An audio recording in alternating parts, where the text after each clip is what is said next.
ഇന്നലെ രാത്രിയിലും അവിടുന്ന് അനുവദിച്ചതുകൊണ്ട് ഇന്ന് വൈകുന്നേരങ്ങളിലും നമുക്ക് ഒന്നിച്ച് ദൈവവചനം ശുശ്രൂഷിപ്പാൻ ദൈവം തരുന്ന വിലപ്പെട്ട അവസരത്തിനായിട്ട് ദൈവത്തിന് മഹത്വം. അവിടുന്ന് അനുവദിക്കുന്ന പക്ഷം നാളെ രാത്രികളിൽ കർത്താവിന്റെ ദാസനെ ശക്തമായിട്ട് ഇവിടെ ദൈവം ഉപയോഗിക്കട്ടെ. കൂടെപ്പെടുന്ന എല്ലാവർക്കും അനുഗ്രഹമായി തീരട്ടെ എന്ന് വീണ്ടും പ്രാർത്ഥിക്കുന്നു. വളരെ പരിചിതമായ തിരുവെടുത്താണ് വായിച്ചത്. യഹോവയുടെ ശബ്ദം മരുഭൂമിയെ നടുക്കുന്നു, യഹോവ കാദേശ് മരുവിനെ നടുക്കുന്നു. സാധാരണ കൺവെൻഷൻ വേദികളിലൊക്കെ പ്രാർത്ഥിക്കുന്ന വേളയിൽ ഉച്ചരിക്കുന്ന വാക്യങ്ങളാണ് 29-ാം സങ്കീർത്തനം. നിങ്ങൾക്കെല്ലാം അറിയാം, ഇവിടെയും അത് ആവർത്തിച്ചല്ലോ. ദൈവദാസന്മാർക്ക് സമയം കൊടുക്കുമ്പോൾ സന്ദർഭോചിതമായിട്ട് വിഷയാധിഷ്ഠിതമായിട്ട് കാര്യങ്ങൾ വഹിച്ച് പ്രാർത്ഥിക്കും. അത് ഞാനും കേട്ടിട്ടുണ്ട്, നിങ്ങളും കേട്ടിട്ടുണ്ട്, നിങ്ങളും പ്രാർത്ഥിച്ചിട്ടുണ്ട്, ഞാനും പ്രാർത്ഥിച്ചിട്ടുണ്ട്. കർത്താവേ, കാലാവസ്ഥ അനുകൂലമാക്കണം, അത് ദൈവം ചെയ്തു. അവൻ മൈക്ക്, ലൈറ്റ്, സൗണ്ട് അതെല്ലാം നന്നായി വർക്ക് ചെയ്യണം, കൂടപ്പെട്ടവരെ അനുഗ്രഹിക്കണം, ദൈവത്തിന്റെ ആത്മാവ് ഇടപെടണം, ജനത്തോട് സംസാരിക്കണം, നിന്റെ ശബ്ദം ഞങ്ങളെ കേൾപ്പിക്കണം. അതിനോട് ചേർത്തായി വാക്യങ്ങൾ ഉരുവിടുന്നത്. മരുഭൂമിയിൽ നടക്കുന്ന ശബ്ദം, കാദേശ് മരുഭൂമിയിൽ നടക്കുന്ന ശബ്ദം, മരത്തിന്റെ തോടിരിക്കുന്ന ശബ്ദം, മാൻപേടകളെ പ്രസവിക്കുമാറാക്കുന്ന ശബ്ദം, ഇങ്ങനെ ഉച്ചസ്ഥലം സന്ദർഭവിധമായിട്ട് ഈ വാക്യങ്ങൾ ചേർത്ത് കോർത്ത് ഇണക്കി ആമേൻ പരിജ്ഞാനമുള്ള കർത്തദാസന്മാർ പ്രാർത്ഥിക്കുന്നത് പതിവാണ്. നമ്മളെല്ലാം പ്രാർത്ഥിച്ചതാണ്. അപ്പോൾ ഇന്ന് രാത്രി വീണ്ടും നമ്മൾ ചിന്തിക്കാൻ പോകുന്നത് കാദേശ് മരുഭൂമിയെ നടുക്കിയ ദൈവത്തിന്റെ ശബ്ദം. ഈ ദൈവം പല നിലകളിലാണ് നമ്മളോട് ഇടപെടുന്നത്. വളരെ ശക്തമായിട്ട് ദൈവം നമ്മോട് സംസാരിക്കും, വളരെ ശാന്തമായിട്ട് ദൈവം സംസാരിക്കും. നമുക്കറിയാം, വളരെ ശാന്തമായിട്ട് ദൈവം ഇടപെടും. ഏലിയാവ് ഗുഹയ്ക്കകത്തിരുന്നപ്പോൾ വളരെ ശാന്തമായിട്ട് മൃദുവായ ശബ്ദം. സ്തോത്രം. സാവധാനത്തിൽ.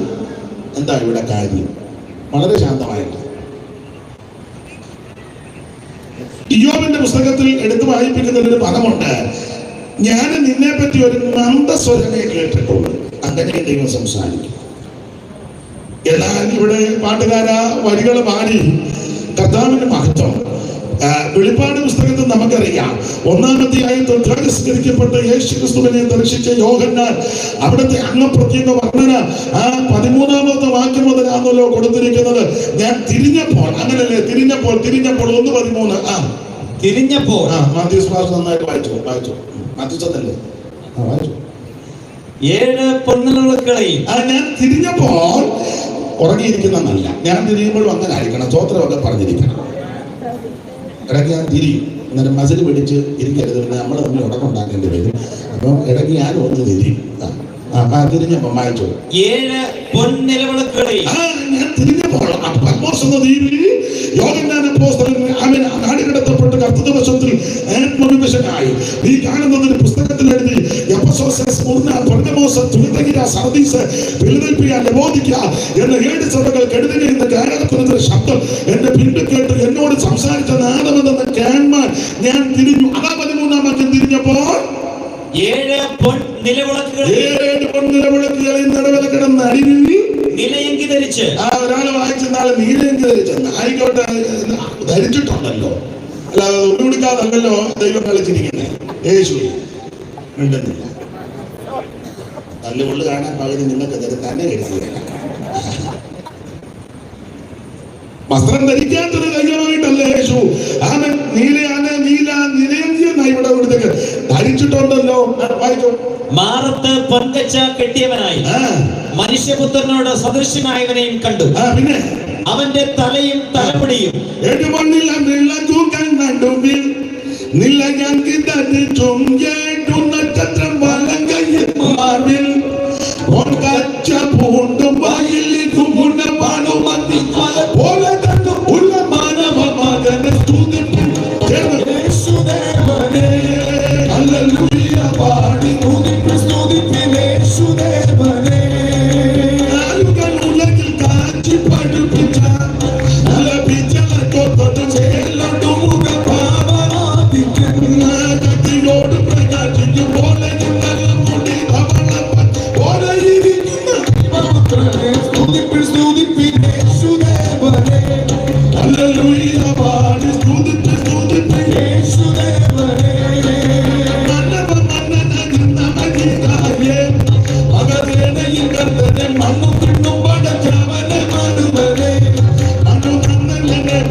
പാടി സ്തുതിപ്പി ഈ വെളിപ്പാട് പുസ്തകം 1-ാം അധ്യായത്തിൽ തിരസ്കരിക്കപ്പെട്ട യേശു ക്രിസ്തു ആ ക്രിസ്തുവിനെ കാണുകയാൽ തിരിഞ്ഞപ്പോൾ 7 നക്ഷത്രം മലകീഴ് പിടിച്ച് 7 പൊൻ നിലവിളക്കണ നടുവിൽ നിലയങ്കി ധരിച്ച് ഭാരത്തെ പങ്കച്ച കിട്ടിയവനായി മനുഷ്യപുത്രനോട് സദൃശനായവനെയും കണ്ടു. അവന്റെ തലയും തലമുടിയും വെളുത്ത പഞ്ഞി പോലെ ഹിമത്തോളം വെള്ളയും. അല്ല, അങ്ങനെയുള്ള ആൾക്കാരുണ്ട്. ആയിക്കോട്ടെ, കൊച്ചുമക്കളും അവിടെ മക്കളാക്കാൻ തുടങ്ങി. ഇപ്പോൾ കൊച്ചു കളിച്ച് നടക്കുക. നാട് പറഞ്ഞു അങ്ങനെ വാക്കുകൊണ്ട് തിരിഞ്ഞ് ശിശുക്കളെ പോലെ ആയിക്കോട്ടെ. അവന്റെ തലയും തലമുടിയുമല്ല വെളുത്ത പഞ്ഞി പോലെ ഹിമത്തോളം വെള്ളയും. പിന്നെ കണ്ണ് അഗ്നിജ്വാലയ്ക്ക് ഒത്തതും. ഒന്നും മറഞ്ഞിരിക്കുന്നില്ലെന്നാ പറഞ്ഞതിന്റെ അർത്ഥം. പിന്നെ കാൽ ഉലയിൽ ചുട്ടുപഴിപ്പിച്ച വെള്ളോട്ടിന് സദൃശവും അവന്റെ ശബ്ദം പെരുവെള്ളത്തിന്റെ ഇരച്ചിൽ പോലുള്ള ശബ്ദം. അപ്പോൾ ഇന്ന് രാത്രി എന്നെ കേൾക്കുന്ന പ്രിയരെ, ശാന്തമായി നിങ്ങൾ സംസാരിക്കും, സാവധാനത്തിൽ സംസാരിക്കും, മൃദുവായി സംസാരിക്കും, മന്ദസ്വരത്തിൽ സംസാരിക്കും. അപ്പോൾ തന്നെ അവിടെ നിന്ന് ശക്തമായിട്ട് ഇടപെടും. പെരുവെള്ളത്തിന്റെ ഇരച്ചിൽ പോലുള്ള ശബ്ദം. ഇന്ന് രാത്രി ഒരു കാര്യം പറയാം, ഏത് നിലയിൽ ഇടപെട്ടാൽ ഏറ്റെടുക്കുന്നവർക്ക് ഇന്ന് രാത്രി അനുഗ്രഹമാണ്. ഈ രാത്രി അരിമനാഥം നമ്മുടെ നടുവിലുണ്ട്. 2-3 പേർ എന്ന നാമത്തിൽ എവിടെ കൂടിയാലും നടുവിൽ വന്ന് അരുളി ചെയ്ത നസറായന്റെ കാലിന്റെ ശബ്ദം, ആ നടപ്പിന്റെ ശബ്ദം കേൾക്കുന്ന ദൈവമക്കളെ ഓർത്ത് ഇന്ന് രാത്രി ദൈവത്തെ സ്തുതിക്കുക. ശക്തമായിട്ട് ദൈവം നിന്നോട് ഇടപെടും, ശാന്തമായിട്ട് ഇടപെടും. എങ്ങനെ ഇടപെട്ടാലും ഏറ്റെടുത്ത് അനുസരിച്ചാൽ നമുക്കത് അനുഗ്രഹം. ഇവിടെ 29-ാം സങ്കീർത്തനം 8-ൽ പറയുക, യഹോവയുടെ ശബ്ദം മരുഭൂമിയെ നടുക്കുന്നു. യഹോവ കാദേശ് മരുവിനെ നടുക്കുന്ന ശബ്ദം, കാദേശ് മരുഭൂമിയെ നടുക്കിയ ശബ്ദം. 29-ാം സങ്കീർത്തനം വേദപുസ്തകത്തിൽ സങ്കീർത്തനത്തിന് വളരെ പ്രാധാന്യമുണ്ട്.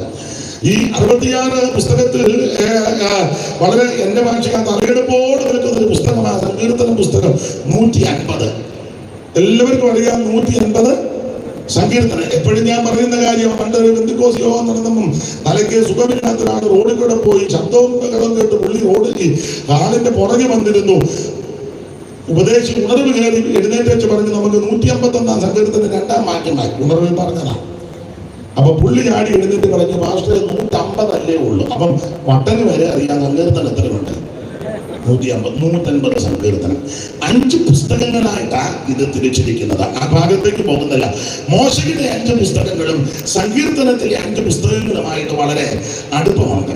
ആ ഉൽപ്പത്തി പുസ്തകം, പുറപ്പാട്, ലേവ്യ, സംഖ്യ, ആവർത്തനം എന്ന് പറഞ്ഞ പോലെ 1-ാം സങ്കീർത്തനത്തിൽ 1-ാം പുസ്തകവും 2-ാം പുസ്തകവും 3-ാം പുസ്തകവും 4-ാം പുസ്തകവും 5-ാം പുസ്തകവും അതുമായിട്ട് വളരെ താരതമ്യ പഠനം നടത്തുന്നത് വളരെ നല്ലതാണ്. ആ ഭാഗത്തേക്ക് പോകുന്നില്ല. തന്നെയുമല്ല, ഈ സങ്കീർത്തനത്തിൽ സിംഹഭാഗ സങ്കീർത്തനങ്ങളും ദാവീദിന്റെ സങ്കീർത്തനങ്ങളാണ്. ഏതാണ്ട് വേദപഠിതാക്കളിൽ ചിലർ പറയുന്നത് സങ്കീർത്തനങ്ങളെല്ലാം ദാവീദിന്റെ നാം ഒറ്റ വാക്കിൽ അങ്ങ് പറയുക. എന്നാൽ ഇതിനകത്ത് പലരും സങ്കീർത്തനം എഴുതിയിട്ടുണ്ട്. ആസാഫ് സങ്കീർത്തനം പാടിയിട്ടുണ്ട് നമുക്കറിയാം. കോരകപുത്രന്മാർ, കോരകപുത്രന്മാരെങ്കിലും 3 പേര് ചേർന്ന പുറപ്പാട് പുസ്തകം 6-ാം അധ്യായത്തിന്റെ 24-ാമത്തെ വാക്യത്തിൽ ആ കോരകന് 3 പുത്രന്മാരെ അവിടെ രേഖപ്പെടുത്തിയിട്ടുണ്ട്. വായിച്ചു 6:24. പുറപ്പാട് പുസ്തകം 6:24 താഴെ. പുറപ്പാട് പഴയ ബൈബിളിലെ കാര്യമായി പറയാം. കോരഹിന്റെ പുത്രന്മാർ Azure, Elkanah, കോരകന്റെ പുത്രന്മാര് Azure, Elkanah, Abiasaph.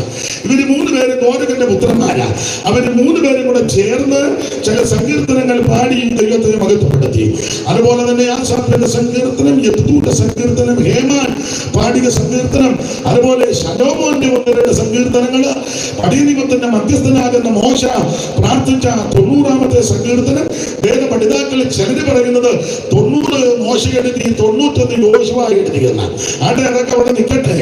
എന്തായാലും കൊള്ളാം, സങ്കീർത്തനത്തിന് വളരെ പ്രാധാന്യമുണ്ട്. ഇപ്പോൾ പെന്തിക്കോസിലായാലും മറ്റ് സഭകളിലൊക്കെ സങ്കീർത്തനം വായിക്കുന്നത് ഔട്ട് ഓഫ് ഫാഷൻ ആയിട്ടൊക്കെ ഇരിക്കുന്നു. പുതിയ ഉപദേശക്കാർ വന്ന് സങ്കീർത്തനമൊന്നും വായിക്കണ്ട, അത് മേടിച്ചിപ്പോ ചില ഉപദേശക്കാര് വായിക്കാറുമില്ല. അവിടെ നിൽക്കട്ടെ. അവിടെ ഇവിടെ പോയി ആവശ്യമില്ലാത്തതെല്ലാം കാട്ടിക്കൂട്ടിയേച്ച് വന്ന് നമ്മുടെ ഇടയ്ക്ക് ഇറക്കുക. അപ്പൊ ഇത് മേടിച്ച് സഭയിൽ കാശുള്ള അച്ചായന്റെ മകൻ ആ ബാംഗ്ലൂർ പോയിച്ച് വന്നപ്പോ അവന് മനസ്സിലായി ഇനി സങ്കീർത്തനം അവനൊരു പോക്ക് പോയതാ. അപ്പൊ അവനിവിടെ വന്ന് പറഞ്ഞു, മാസ്റ്റർ ഇനി സങ്കീർത്തനമൊന്നും വായിക്കണ്ട. അപ്പൊ കാശുള്ള അച്ചായന്റെ മോനായതുകൊണ്ടും ഇച്ചിരി പിടിപ്പെടുന്നത് കൊണ്ട് പിന്നെ പാർട്ടിക്ക് അതനുസരിക്കാതെ ഇരിക്കാറില്ല. അത് തന്നെ റോഡ് പണിക്ക് പോകുന്ന തങ്കരങ്ങാനും വന്ന് പറഞ്ഞാൽ പിന്നെ അന്നേരം പോയി. മനസ്സിലാകുന്നില്ല, അങ്ങോട്ട് പോകുമ്പോൾ മനസ്സിലായിക്കോളും. അപ്പൊ ചുരുക്കി പറഞ്ഞാൽ ഇങ്ങനെ പുതിയ ആൾക്കാരൊക്കെ ഇങ്ങനെ ഒത്തിരി പുതിയ നവീന ഉപദേശങ്ങളൊക്കെ ഇറക്കുന്നുണ്ട്. എന്തായാലും ഒരു കാര്യം പറയുക, സങ്കീർത്തന പാരായണത്തിന് വളരെ പ്രാധാന്യമുണ്ട്. വേർപെട്ട ദൈവമക്കളെ ഒട്ടുമിക്ക ശുശ്രൂഷകളിലും സങ്കീർത്തന പാരായണത്തിന് പ്രാധാന്യമാണ്. നിങ്ങൾക്കറിയാം, ഓർപ്പിക്കുന്നതേ ഉള്ളൂ. ഉദാഹരണം, ഒരു വിവാഹ ശുശ്രൂഷ നടക്കുമ്പോൾ 45-ാം സങ്കീർത്തനം വായിച്ച് പ്രാർത്ഥിക്കുന്നത് ആ ശുശ്രൂഷയ്ക്ക് ഒരു ഭൂഷണമാണ്. വിവാഹിതരാകുന്നവർക്കും വിവാഹിതരായവർക്കും ഇനി വിവാഹം കഴിക്കാൻ പോകുന്നവർക്കുമെല്ലാം അതിലെ പദങ്ങളും വാക്യങ്ങളും ഒക്കെ വളരെ പ്രയോജനവും സന്തോഷപ്രദമാക്കുന്നതാ. അല്ലയോ കുമാരി, കേൾക്കുക, നോക്കുക, ചെവി ചായ്ക്ക, സ്വജനത്തെയും കുടുംബഭവനത്തെയും മറക്കുക. അപ്പോൾ രാജാവ് നിന്റെ സഹോദര്യത്തെ ആഗ്രഹിക്കും, അവൻ നിന്റെ കല്യാണം കഴിച്ചല്ലെന്ന് തോന്നുന്നു. അന്ന് വായിച്ചതാണ് 45. ഭാഷ അന്നേരം അതൊന്നും ഓർത്തില്ല, വേറെ വിഷയം ചിന്തിച്ച് ഇരിക്കുകയാണ്. 45. അന്തപുരത്തിലരാജി ചന്തമേറ ചോമൂല, അന്തപുരത്തിലരാജി ചന്തമേറ ചോമൂല, എന്തു പരിപൂർണ അണിയും വസ്ത്രം പൊൻകസം കൊണ്ടു, എന്തു പരിപൂർണ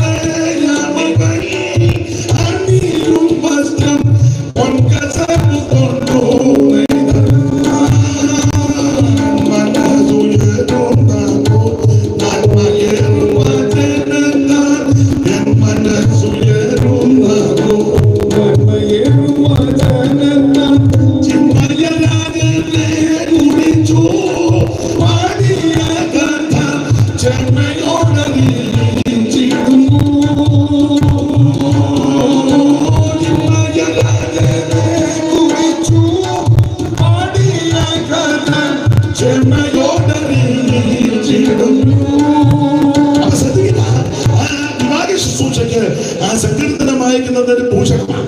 അതുപോലെ നമ്മുടെ സ്നേഹിതർ, വേണ്ടപ്പെട്ടവർ, പ്രിയപ്പെട്ടവർ മൺമറയുമ്പോൾ ആ ശുശ്രൂഷ സമയത്ത് 90-ാം സങ്കീർത്തനം വായിച്ച് പ്രാർത്ഥിച്ച് സമയമുണ്ടെങ്കിൽ സന്ദർഭോചിതമായി അതിലെ വാക്യങ്ങളെ അടിസ്ഥാനമാക്കി പ്രബോധിപ്പിക്കുന്നതും സംസാരിക്കുന്നതും ദുഃഖിതർക്ക് ആശ്വാസവും പ്രത്യാശയ്ക്കും ധൈര്യത്തിന് ഒതുക്കും. അപ്പോൾ ഒരു കുഞ്ഞിനെ പ്രാർത്ഥിച്ച് സമർപ്പിക്കുമ്പോൾ ഒരു സങ്കീർത്തനം വായിക്കുന്ന തെറ്റൊന്നുമല്ല. ഒരു ഭവനം ദൈവം നമുക്ക് തന്നു, നമ്മുടെ നിത്യഭവനം അവിടെ ആണെങ്കിലും മറ്റേ ശീത ഉഷ്ണവും മറ്റ് ക്ലേശങ്ങളും കെടുതികളും ഹേശാന് മരണം വരെ കാകളതുണി വരെ ഈ ഭൂമിയിൽ പാർക്കാൻ യോഗ്യമായ ഒരു ഭവനം ആവശ്യമാണ്. ആ ഭവനം നമുക്ക് തരുമ്പോൾ ദൈവമക്കളും ദൈവദാസന്മാരും ഒന്നിച്ചു കൂടി ഒരു സങ്കീർത്തനം വായിച്ച് പ്രാർത്ഥിക്കുന്നത് തെറ്റൊന്നുമല്ല, അത് ദോഷമൊന്നുമല്ല. അത് തന്നെയാണ് നല്ലതും. സങ്കീർത്തനം വായിക്കുന്നതാണ് നല്ലത്. വീടിന്റെ പുറത്തേക്ക് അതാ നല്ലത്. പിന്നെ ദൈവത്തിന് മഹത്വം. നിന്റെ കൈകളുടെ അധ്വാനവരം നീ നിന്ന് നീ ഭാഗ്യവാൻ, നിനക്ക് നന്മ വരും, നിന്റെ ഭാര്യ നിന്റെ വീട്ടിൽ. എങ്ങനെയാണെന്നൊക്കെ ദൈവം അറിയുന്നു. എന്നാലും ഈ സങ്കീർത്തനം വായിച്ച് പ്രാർത്ഥിച്ച് പ്രതിഷ്ഠിക്കുന്നത് ഒരു അനുഗ്രഹമാണ്. ദൈവത്തിന് മഹത്വം ഉണ്ടാകട്ടെ. നമ്മുടെ കൂട്ടു സഹോദരങ്ങളിലെ കുഞ്ഞുങ്ങൾ ഒരു ദൂരയാത്ര, വിദേശയാത്ര, വിദൂരയാത്ര പോകുമ്പോൾ ദൈവദാസനോട് പറയും, മാസ്റ്റർ ഒന്ന് പ്രാർത്ഥിക്കണം, ഇന്ന ദിവസം ഇത്രാം തീയതി ഇന്ന സമയത്ത് വീട്ടിൽ നിന്ന് എയർപോർട്ടിലോട്ട് പോകും. അപ്പോൾ ദൈവദാസന്മാർ, ഈ ഉടക്കുള്ള ദൈവദാസന്മാരെ എന്ന സമയത്തേക്ക് വിളിച്ചിട്ട് ഉടക്കാം. ചിലരുമായിട്ട് ഉടക്കമുള്ളവരുണ്ട്. ഉടക്കാണെങ്കിൽ ഇറങ്ങുന്ന ടൈമിലേ ഉള്ളൂ. പറയും, കുട്ടി എനിക്ക് കുമ്പനാട്ട് പോകണം, പെട്ടെന്ന് പ്രാർത്ഥിച്ചു. അങ്ങനെയുള്ള വിദ്വാൻമാരുമുണ്ട്.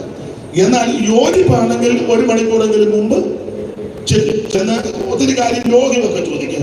ആരാ കൊണ്ടുപോകുന്നത്, എങ്ങോട്ടാ പോകുന്നത്, വിസ എല്ലാം ഓക്കെ ആണോ, ടിക്കറ്റ് ശരിയാണോ, പാസ്പോർട്ട് ഒക്കെ എടുത്തോണം. മറക്കരുത്, അവിടെ ചെന്നിറങ്ങുമ്പം അവിടുത്തെ പൈസ വല്ലതും ഉണ്ടെങ്കിൽ കരുതിക്കോണം, ഇല്ലെങ്കിൽ ഞാൻ തരാം. ആരാ എയർപോർട്ട് വിടുന്ന ആരുമില്ല, എൻ്റെ വണ്ടിയെ ഞാൻ.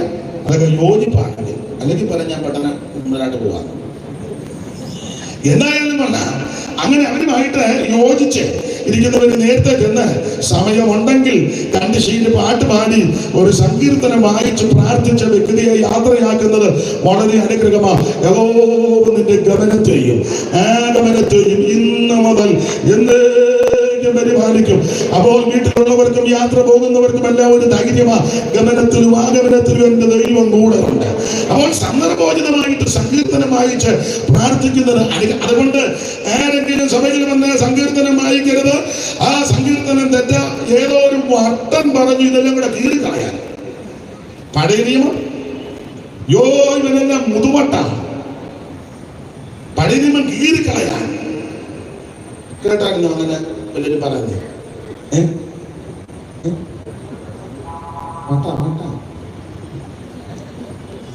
ഞാനത് കേട്ടപ്പോ പറഞ്ഞു ദൈവം അവനെ കീറിക്കളയാതിരിക്കട്ടെ. അത് പറയാൻ നോക്കുക. വേറൊരുത്തൻ പറഞ്ഞു ഇത് രണ്ടും കൂടെ ഒന്നിച്ച് കുത്തിക്കെട്ടിയത് ആരാണ്? ഏതാ? പഴയ നിയമവും അവൻ അതാ അറിയേണ്ടത്. ഇത് രണ്ടും ഒന്നിച്ച്.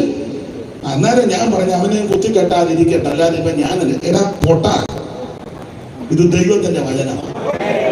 ഉൽപ്പത്തി പുസ്തകം 1-ാം അധ്യായത്തിന്റെ 1-ാം വാക്യം മുതൽ വെളിപ്പാട് പുസ്തകം 22-ന്റെ ഒടുവിലത്തെ വാക്യം വരെ തിരുവെഴുത്ത്. ഇത് ദൈവത്തിന്റെ വചനമാണ്. എല്ലാ തിരുവെഴുത്തും ദൈവശ്വാസീയമാണ്. ഉൽപ്പത്തി പുസ്തകം മുതൽ വെളിപ്പാട് പുസ്തകം വരെ 66 പുസ്തകത്തിലും കൂടെ ഒന്ന് ഓടി നടന്നാൽ കാണാവുന്ന ഒരേ ഒരു വ്യക്തി നസറയനാകുന്ന യേശു. ഇതിലെ പ്രതിപാദ്യ പുരുഷൻ നസറയനാകുന്ന യേശു ക്രിസ്തു. ഇതിലെ പ്രതിപാദ്യ വിഷയം 66 പുസ്തകത്തിലെ പ്രധാനപ്പെട്ട വിഷയം മനുഷ്യവർഗത്തിന്റെ രക്ഷ. പൗലോസ് വളരെ സ്പഷ്ടമായി പറഞ്ഞു, സകല മനുഷ്യർക്കും രക്ഷാകരമായ ദൈവകൃപ ഉദിച്ചുവല്ലോ. ഇതിലെ പ്രധാനപ്പെട്ട വ്യക്തി യേശു ക്രിസ്തു. 66 പുസ്തകത്തിലെയും പ്രധാന വ്യക്തി യേശു ക്രിസ്തു. ഇതിലെ പ്രധാനപ്പെട്ട വിഷയം മനുഷ്യവർഗത്തിന്റെ രക്ഷ. ഇനി ഇതിലെ ശുശ്രൂഷയുടെ വിധങ്ങൾ എന്നാന്ന് ചോദിച്ചാൽ അടിയും കേസും ബഹളമൊന്നുമല്ല, നിരപ്പിന്റെ ശുശ്രൂഷ. അതാ ശുശ്രൂഷ, നിരപ്പിന്റെ. അങ്ങനെ ആണല്ലോ അവൻ ഇരുപക്ഷത്തെയും ഒന്നാക്കി. ദിവ്യക്കാര് പാടുന്ന ഒരു പാട്ടുണ്ട്, ആരെങ്കിലും വന്നിട്ടുണ്ട് കൂടെ പാടിക്കോ. നിരപ്പിൻ ശുശ്രൂഷ ഞാൻ താതനോടൊന്നാക്കുവാൻ വേർപാടിന്റെ നടുചുവർ ഇടിച്ചുവല്ലോ. നിരപ്പിൻ ശുശ്രൂഷയാൽ താതനോടൊന്നാക്കുവാൻ വേർപാടിന്റെ നടുചുവർ ഇടിച്ചുവല്ലോ. സ്വയമതിലില്ല ഭയമതിലില്ല, സ്വയമതിലില്ല ഭയമതിലില്ല. താതന്തൻ ഗീതത്തെ തിരിക പതിരായി. സ്വയമതിലില്ല ഭയമതിലില്ല. താതന്തൻ ഗീതത്തെ തിരിക പതിരായി. ഇത് നിരപ്പിന്റെ ശുശ്രൂഷയാണ്. ഈ 66 പുസ്തകത്തിലെ പ്രതിപാദ്യ പുരുഷൻ നസ്രയനാകുന്ന യേശു ക്രിസ്തു. ഈ 66 പുസ്തകത്തിലെ പ്രതിപാദ്യ വിഷയം മനുഷ്യവർഗത്തിന്റെ രക്ഷ. ഇതിനകത്തെ പ്രധാനപ്പെട്ട ശുശ്രൂഷ ഇത് നിരപ്പിന്റെ ശുശ്രൂഷ. കലക്കത്തിൻ്റെതല്ല, വാക്കുവാദത്തിന്റെയും വൈരാഗ്യത്തിന്റെയും ഒന്നുമല്ല ശുശ്രൂഷയല്ല. കടിച്ചു കീറാനും കടിച്ചു തിന്നാനുമുള്ള ശുശ്രൂഷയല്ല. ഇത് നിരപ്പിന്റെ ശുശ്രൂഷയാണ്. ശത്രുക്കളും ദോഷികളും അക്രമികളും അനീതിയിൽ രസിച്ചവരും നാനാ മോഹങ്ങൾക്കും ഭോഗങ്ങൾക്കും അവൻ ജീവിച്ച എന്നെയും നിങ്ങളെയും യേശു ക്രിസ്തു തെരഞ്ഞെടുത്ത് ഈ മഹത്വകരമായ ഈ കൃപയിൽ കൊണ്ടുവന്ന ദൈവകൃപ ഓർത്ത് ഇന്ന് രാത്രി ദൈവത്തിന് മഹത്വം കൊടുക്കുക. അതായത് ശുശ്രൂഷ. അതുകൊണ്ട് വേദപുസ്തകത്തിലെ ഏത് ഭാഗവും വായിക്കാം, ഏത് ഭാഗത്ത് ഇത് ശുശ്രൂഷിക്കാം. അവിടെ ആ ഭാഗം അങ്ങനെ വിടുക. ദൈവത്തിന് ഇതുപോലത്തെ ഒത്തിരി ഉപദേശങ്ങളുണ്ട്. ആ ഭാഗത്തേക്ക് ഇപ്പൊ പോകുന്നില്ല. ഈ ശന്ത്രന്റെ ചുമതല വഹിക്കുന്ന കർത്തദാസനൊക്കെ നന്നായി പറയുന്നയാളാണെന്ന് എനിക്ക് ബോധ്യമുള്ളത് കൊണ്ട് ഞാൻ ഇപ്പൊ അങ്ങോട്ട് കയറി കയ്യിൽ വെക്കുന്നില്ല. കർത്താവിന് മഹത്വം ഉണ്ടാകട്ടെ. അത് ഇത് രാത്രി വായിച്ചത് 29-ാം സങ്കീർത്തനം 8-ാം വാക്യം. യഹോവയുടെ ശബ്ദം മരുഭൂമിയെ നടക്കുന്നു, യഹോവ കാദേശ് മരുവിനെ നടക്കുന്നു. ഞാൻ പ്രാരംഭത്തിൽ സൂചിപ്പിച്ചല്ലോ, നിങ്ങൾക്ക് പറയുക ശാന്തമായിട്ടും ദൈവം നിന്നോട് ഇടപെടും, ശക്തമായിട്ടും ദൈവം നിന്നോട് ഇടപെടും. പക്ഷെ നമ്മുടെ പെന്തിക്കോസ് വന്നിരിക്കുന്ന ഒരു കുഴപ്പടി, ശാന്തമായിട്ട് ഇടപെട്ട സ്തോത്രവും പറയത്തില്ല, ഉണർവും ഉണ്ടാകത്തില്ല. അത് മാത്രമല്ല, പോകാൻ നേരത്ത് നമ്മൾ പറഞ്ഞു വെച്ചപ്പോ കൃപയൊന്നും ഉള്ള ആളല്ല. നമ്മുടെ ഇടയിൽ ഒരു ശൈലിയാണ്. അതുകൊണ്ട് വന്നവർ ഞാൻ സഹിതം വരുന്നവരെല്ലാം നിന്ന അലറുക ഇല്ലേ? ഓടിവായു എന്ന് പറയുന്നില്ലെന്നേ ഉള്ളൂ. എന്നാൽ ഒരു കഥയും കാണുകയില്ല, വചനമൊന്നും കാണുകയില്ല, കഥയും കഴമ്പുമില്ല. വെറുതെ ബഹളം ഉണ്ടാക്കിയാൽ നിങ്ങളെ കുറ്റം പറയുകയല്ല. നിങ്ങളുണ്ടെങ്കിൽ യോഗത്തിന് കൊഴുപ്പുള്ളൂ, എന്നാലും ചില കാര്യം പറയണം. ഇവരാദ്യം പറയും നല്ല കൃപയുള്ള ആള്.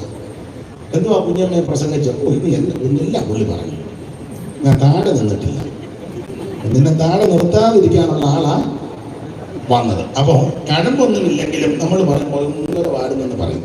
എന്നാൽ എനിക്കറിയാം ചില ദൈവദാസന്മാർ, ശ്രേഷ്ഠരായ കർത്തദാസന്മാർ വളരെ നിന്ന് അടുക്കടുക്കായിട്ട് ശാന്തമായിട്ട് വചനം പറഞ്ഞ് എന്തോ ഡീപ്പായിട്ടാ പറയുന്നത്, എന്തോ ആസ്വാദ്യമാണ് കേൾക്കാൻ.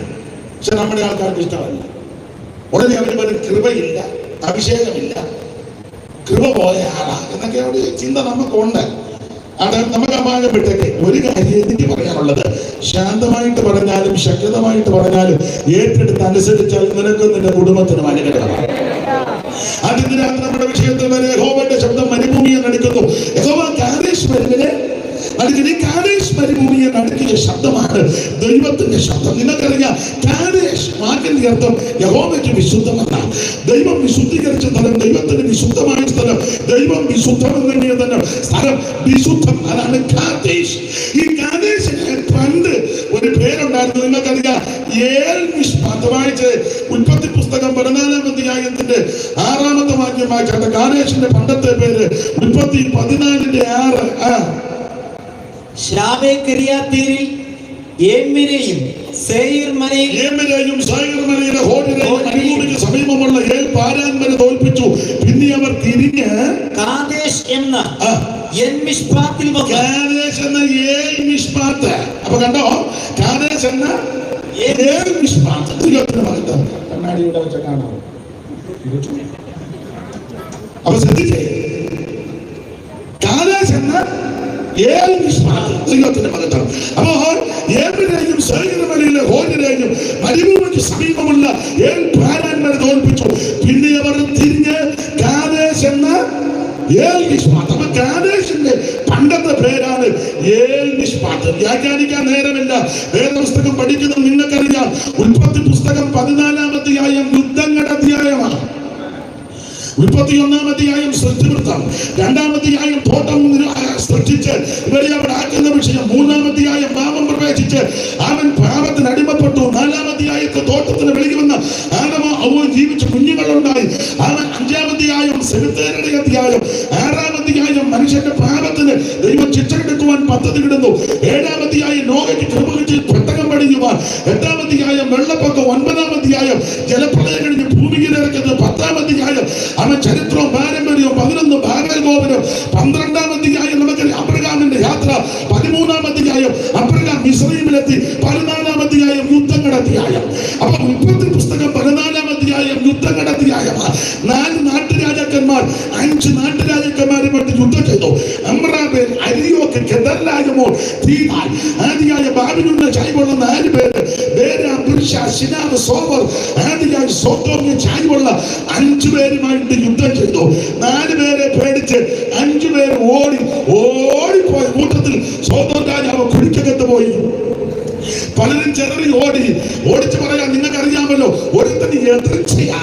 ഓടി വന്ന എബ്രായനായ അബ്രഹാമിനോട് വന്ന് പറയുക, അബ്രഹാമേ, സോദോമിൽ യുദ്ധം നടന്നു. എന്നിട്ടോ സോദോമിനെ കൊള്ളരുത്, പിന്നെ സോദോമിനെ അപഹരിച്ചു, പിന്നെ സോദോമിനെ അവനെ തകർത്തു. നിന്റെ സഹോദര ഭർത്തൃ ലോത്തവന്റെ ഭാര്യ 2 പെൺകുട്ടികൾ സർവസമ്പത്തും തട്ടിക്കൊണ്ടുപോയി. അന്ന് അബ്രഹാം മമ്രയുടെ തോപ്പില്ല. മമ്ര എന്ന് പറഞ്ഞ ഒരു അമോചന, അവന് 2 സ്നേഹിതന്മാരുണ്ട്, ആനർ, എഷ്കോൽ.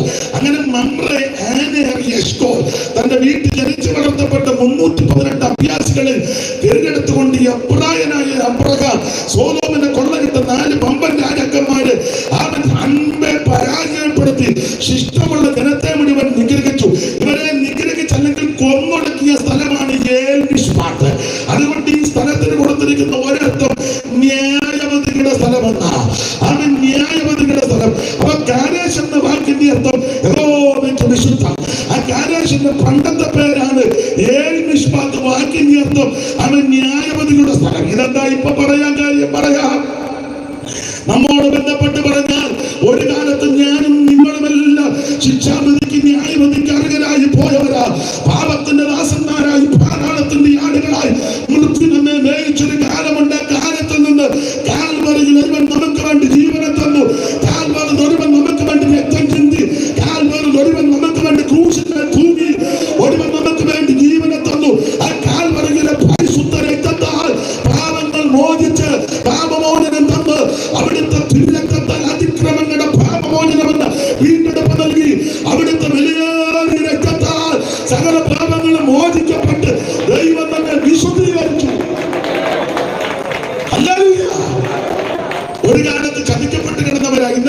പറഞ്ഞല്ലോ പണ്ടെങ്ങനായിരുന്നെന്ന്. നേരത്തെ എങ്ങനായിരുന്നെന്ന്? പാപത്തിന്റെ ദാസന്മാരെ പാതാളത്തിന്റെ ആടുകളായി മൃത്യുവാണ് നമ്മളെ ഏറ്റുകൊണ്ടിരുന്നത്. അന്നേ മരിച്ചു പോയെങ്കിൽ എന്റെ ദൈവമേ ഞാൻ ചെന്ന് വന്നരകമതിൽ. അന്നേ മരിച്ചു പോയെങ്കിൽ എന്റെ ദൈവമേ ഞാൻ ചെന്ന് വന്നരകമതിൽ.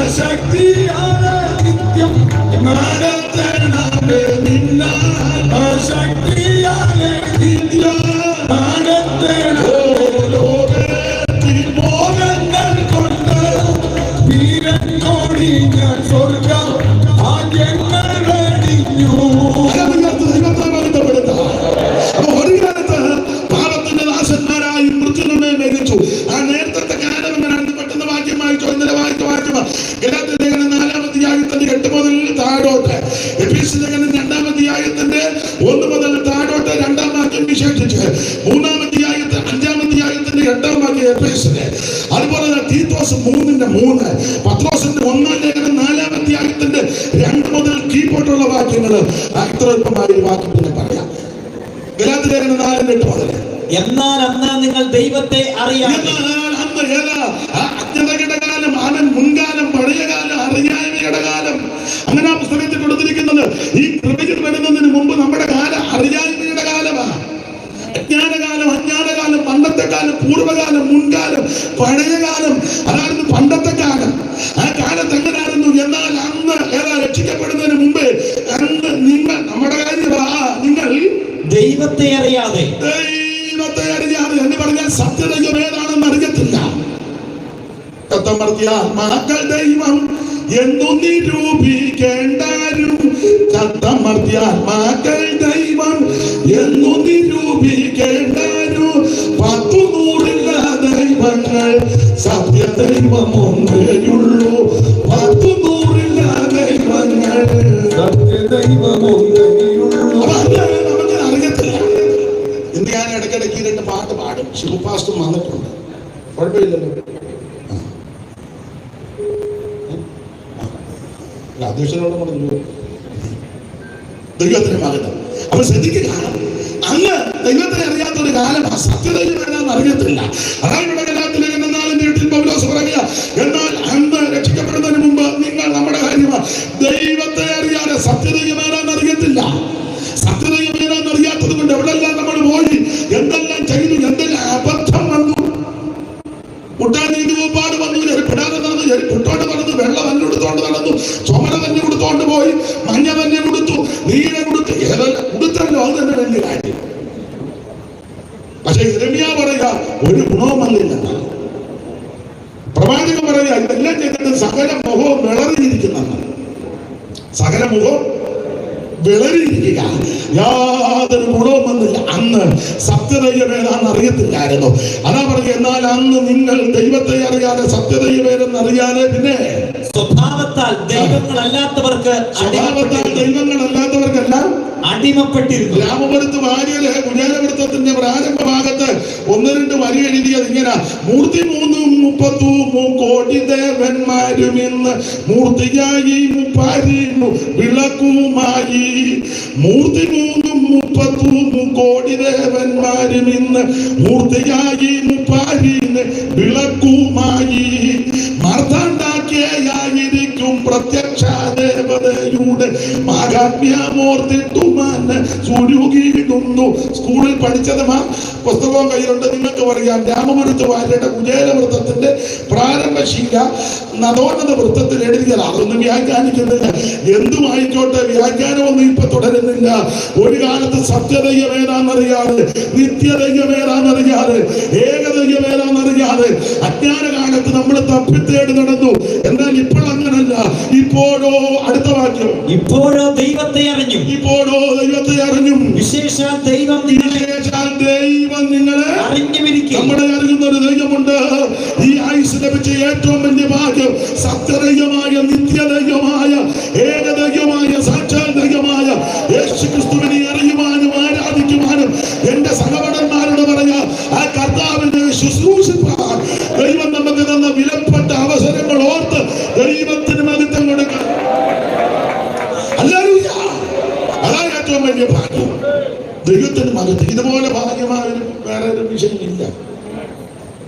കരഞ്ഞു കൂവിയൊന്നും നടക്കരുത്. അമ്മമ്മ ഏത് സഭയില? ബിക്കോസ് നിന്റെ കൂടെ ഒരു പൂഞ്ഞാൻ പോലും വരികയല്ല. കരഞ്ഞു കൂവിയല്ല പറയേണ്ടത്. ഞാൻ ബെന്തിക്കോസില്ല, ദൈവത്തിന് മനുത്താണ്, എന്റെ ദൈവം എന്നെ രക്ഷിച്ചു. അത് പറയുമ്പോ തന്നെ കൃപ വ്യാപരിക്കുന്നത്. ചുമ്മാ ചത്തേന്ന് പറഞ്ഞ് അടങ്ങിയ അലഞ്ഞ അല്ല കോവലെ കുഞ്ഞോളത്തെ മറമനെ തടിപ്പുറത്തെ പേടി പോലെ നീക്കണം. ബെന്തിക്കോസിലാണ് പറയണം. ഇതിനകത്ത് വന്നതാ എനിക്ക് ഭാഗ്യം, യേശുവിനെ അറിഞ്ഞതാ ഭാഗ്യം, ഈ മാർഗത്തിൽ വന്നതാ ഭാഗ്യം. ഇപ്പോഴോ ദൈവത്തെ അറിഞ്ഞു വിജയത്താൽ ദൈവത്തിനെ അറിയുന്നുണ്ടെന്ന്. അങ്ങനെ നീ അറിയുന്ന നിങ്ങൾ പഴയതിലോട്ടൊന്നും പോകരുത്. പെട്ടെന്ന് വായിക്കും. ദൈവം നിങ്ങളെ അറിഞ്ഞുമിരിക്കെ നിങ്ങൾ പിന്നെയും ബലഹീനവും ദരിദ്രവുമായ ആദിപാഠങ്ങളിലേക്ക് നിങ്ങൾ പോകരുത്. ബന്ധുക്കോസുകാരനാവും ചില കാര്യം പറയുന്നത്. പഴയതിലോട്ടൊന്നും ഇനി പോകരുത്. അതൊക്കെ വിട്ടല്ലേ വന്നത്. പെട്ടെന്നാ പറയുന്നത്. വായിക്കും. അവയ്ക്ക് പുതുതായി അടിമപ്പെടുവാൻ ഇച്ഛിക്കുന്നത്. നിങ്ങൾ വീട്ടുകാരൊക്കെ പോയി അടിമപ്പെടുന്നത്. അടുത്ത വാക്യം, നിങ്ങൾ ദിവസങ്ങളും മാസങ്ങളും കാലങ്ങളും ആണ്ടുകളും പ്രമാണിക്കുന്നു. ഞാൻ എപ്പോഴും പറയുന്ന കാര്യമായി. ഇന്ന് എല്ലാവരും കൂടെ കയ്യിലോട്ട് കിട്ടിയത് കൊണ്ട് ഒന്നുകൂടെ അങ്ങ് പറയുക. ആവശ്യമില്ലാത്ത ആചാരങ്ങളും അനുഷ്ഠാനങ്ങളും പാടില്ലെന്ന്. പെന്തിക്കോസുകാർ ബർത്ത്ഡേ ആഘോഷിക്കാനും ബലൂൺ പൊട്ടിക്കാനും കേക്ക് മുറിക്കാനും പുതിയ വസ്ത്രം ധരിക്കാനും ബീച്ച് കൂടെ നടക്കാനും ഐസ്ക്രീം അടിച്ച് നുണയാനും ഒന്നും നിനക്ക് വ്യവസ്ഥ ഇല്ലെന്നായി പറഞ്ഞത്. ആരോട് പറയാതപ്പാ ഗോതമംഗലം.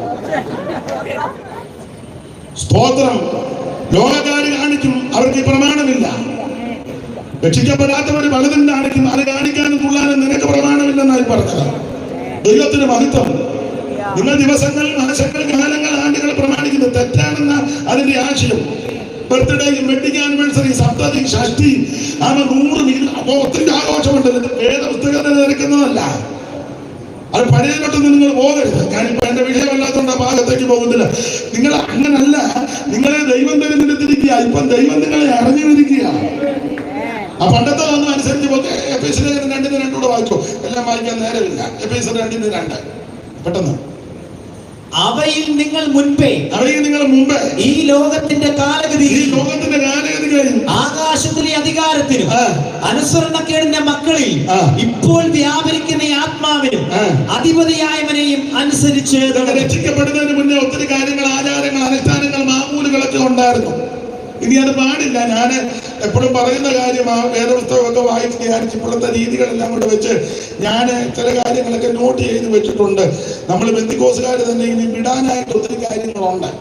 കൺവെൻഷൻ ആയതുകൊണ്ട് ഞാൻ എല്ലാം പറയുന്നില്ല. ഞാൻ നോട്ട് ചെയ്ത് നമ്മൾ വിട്ടെന്ന് പറഞ്ഞാൽ വന്ന് കുത്തിയിരിക്കുന്നത് ഞാൻ സഹിതം വിട്ടോ. പിന്നെ 80 വിട്ടതാണ്. എന്തോ വിട്ടു. സ്തോത്രം.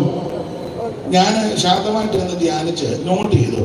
158 കൂട്ടം കാര്യം ഇനിയും വിടാനുണ്ട്. നിങ്ങളൊന്നും കെട്ടുവന്നാ ഞാൻ ഓർത്തത്. നിങ്ങൾ 500 പറഞ്ഞാൽ കെട്ടുകയല്ല. പിന്നെ 158. ഞാൻ ശാന്തമായിട്ട് ഇന്നിങ്ങനെ കണക്ക് കൂട്ടിയപ്പോൾ നമ്മള് ഇനി ഒത്തിരി കാര്യം ഉണ്ട്, ഒത്തിരി ഉണ്ട്. ഞാൻ കടച്ച ഉണ്ട്, വിടാനുണ്ട്. നിഷ്പക്ഷമായിട്ടാണ് പറയുന്നത്. ഒരാളെ ഒന്നും വെച്ചല്ല. ഉണ്ട്. 1-2 കാര്യം വേണേ പറയാം. എല്ലാം പറയാൻ നേരമില്ല. പറയണോ? താൻ പറഞ്ഞു വെച്ച് പോയി. ഞങ്ങള് പഴയ തന്നെ 3-4 പറയാം. 3-4 പറയാം. എല്ലാവരും അല്ലെങ്കിലും സിംഹമാകും വിടാനുണ്ടെന്ന്. ഇപ്പോഴും നമ്മൾ ബന്ധുക്കോസുകാർ ചിലര്, എല്ലാവരും അല്ല. പുതിയ വീട് വെക്കുമ്പോൾ പാല് കാച്ചുന്ന ബന്ധുക്കോസുകാരുണ്ട്. എല്ലാവരും അല്ല, ചിലര് ഉണ്ട്. പുതിയ അടുപ്പ്, പുതിയ കലം, പുതിയ തവി, ഒരുത്തോടി ഞാൻ പറഞ്ഞത് പുതിയ അമ്മാമ്മേനെ കൂടെ നല്ലത്. എല്ലാം പുതിയതല്ലേ. ഉണ്ട്. ഒത്തിരി ഉണ്ടല്ലേ. നമുക്ക് വെറുതെ ആരോഗ്യം ഉണ്ടാകും. വെറുതെ എന്തിനാ? ചിലർ നിങ്ങൾ ശ്രദ്ധിച്ച് കൈയുടെ വെള്ള ഒത്തിരി കാര്യങ്ങളുണ്ട്. ഇപ്പോഴും കല്യാണം കഴിഞ്ഞ് മോളെ കൊണ്ട് കയറുമ്പോൾ വലത്തുകാലം വെച്ചല്ലേ കയറുന്നേ. അങ്ങനെയൊക്കെ ഉണ്ട്. ഒത്തിരി ഉണ്ട്. ഞാൻ ആ ഭാഗത്തേക്കൊന്നും പോകുന്നില്ല. ദൈവത്തിന് മഹത്വം. അടുത്ത കാലത്തിൽ ബന്ധുക്കോസുകാരൻ വീട് പണിയുന്നത് ഞാൻ ചെന്നപ്പോ കള്ളിപ്പാലയുടെ ഇത് മുറിച്ച് അവിടെ തൂക്കിയിട്ടുണ്ട്. കള്ളിപ്പാല ഏതോ പൊട്ടം പറഞ്ഞു കൊടുത്ത് കെട്ടിത്തൂക്കിയിട്ടാണ്. എടാ, പുസ്തകത്തിലെ പ്രമാണം ഒരനർത്ഥവും നിനക്ക് ഭവിക്കത്തില്ല. ഒരു ബാലയും നിന്റെ കൂടാരത്തിൽ അടുക്കത്തില്ല. നീ കള്ളിപ്പാലം കെട്ടിത്തൂക്കണ്ട, കുന്തവും കെട്ടിത്തൂക്കണ്ട, മംഗലത്തിനകത്ത് കണ്ണു എഴുതി വെച്ച് അതും വെക്കണ്ട. അത് വെച്ചാൽ ദൈവത്തിന് മഹത്വം. യഹോവയുടെ ദോഷം വന്നിട്ടാണ് വേണം നിന്നെ പരിപാലിക്കും. അവൻ നിന്റെ പ്രാണനെ പരിപാലിക്കും. ഒരനർത്ഥവും നിനക്ക് ഭവിക്കത്തില്ല. ഒരു ബാലയും നിന്റെ കൂടാരത്തിൽ അടുക്കത്തില്ലെന്നാണ് തിരുവചനത്തിലെ വ്യവസ്ഥ. മൂന്നാല് കാര്യം പറയാൻ വേണ്ട, വെറുതെ ആലോചന ഉണ്ടാകും. എന്തിനാ? അപ്പൊ പണ്ടത്തെ ആചാരങ്ങൾ അനുഷ്ഠാനങ്ങളൊന്നും പാടില്ലെന്നായി പറഞ്ഞത്. രക്ഷിക്കപ്പെടുന്നതിന് മുന്നേ എല്ലാവരും അല്ലെങ്കിൽ ചിലർ നാള് നോക്കുമായിരുന്നു. നാള് രക്ഷിക്കപ്പെടുന്നതിന് മുമ്പ് നാള് നോക്കും. ഇപ്പോഴും നോക്കത്തില്ലെങ്കിൽ നമ്മൾ ഇടയ്ക്ക് പറയും. ചിലര് ചിലര് പറയും ഞങ്ങളുടെ തങ്കമ്മയുടെ ആയിരിക്കും, എന്റെ അനിയത്തി മേഴ്സിയുടേത് മകമാണ്, അതല്ലേ അവർക്ക് വെച്ചിട്ട് കയറ്റണം. മകൻ പറയുന്ന മങ്കയെ കലം തുറന്നിരുന്നാ മതി, വിട്ടിട്ടില്ലെന്നൊന്നും അകത്തിരിക്കുക. എന്നാ ഒരു കാര്യം പറയാ, രക്ഷിക്കപ്പെട്ടൊരു ദൈവബന്ധനൊന്നും നോക്കത്തില്ല. അത്തോന്യത്തിനെ ജ്യോതി വിശാഖോ അരുടോ തൃക്കേട്ടേ മൂലോ പൂരാടോ ഉത്രാടോ അവിട്ടോ ചതയോ തിരുവോടോ നാളെ ഉണ്ണാനിരിക്കുകയല്ല. സഭായം കഴിഞ്ഞേച്ച് അടിക്കുന്നതിന്റെ ഇടപാട് ദൈവം നൽകും. സ്തോത്രം. പുസ്തകത്തിലെ പ്രമാണം എന്നാന്നറിയാമോ? യഹോവയുണ്ടാക്കിയ ദിവസം ഇന്ന് നാം സന്തോഷിച്ചാനന്ദിക്കുക. ചെറിയ പിള്ളേരെ നേരത്തെ അനിയത്തിയുടെ വിട്ടാച്ചാ വന്നിരിക്കുന്നത്. നിങ്ങൾ നേരത്തെ പോകും, ഞങ്ങൾ നാളെ സഭായം കഴിഞ്ഞേച്ച്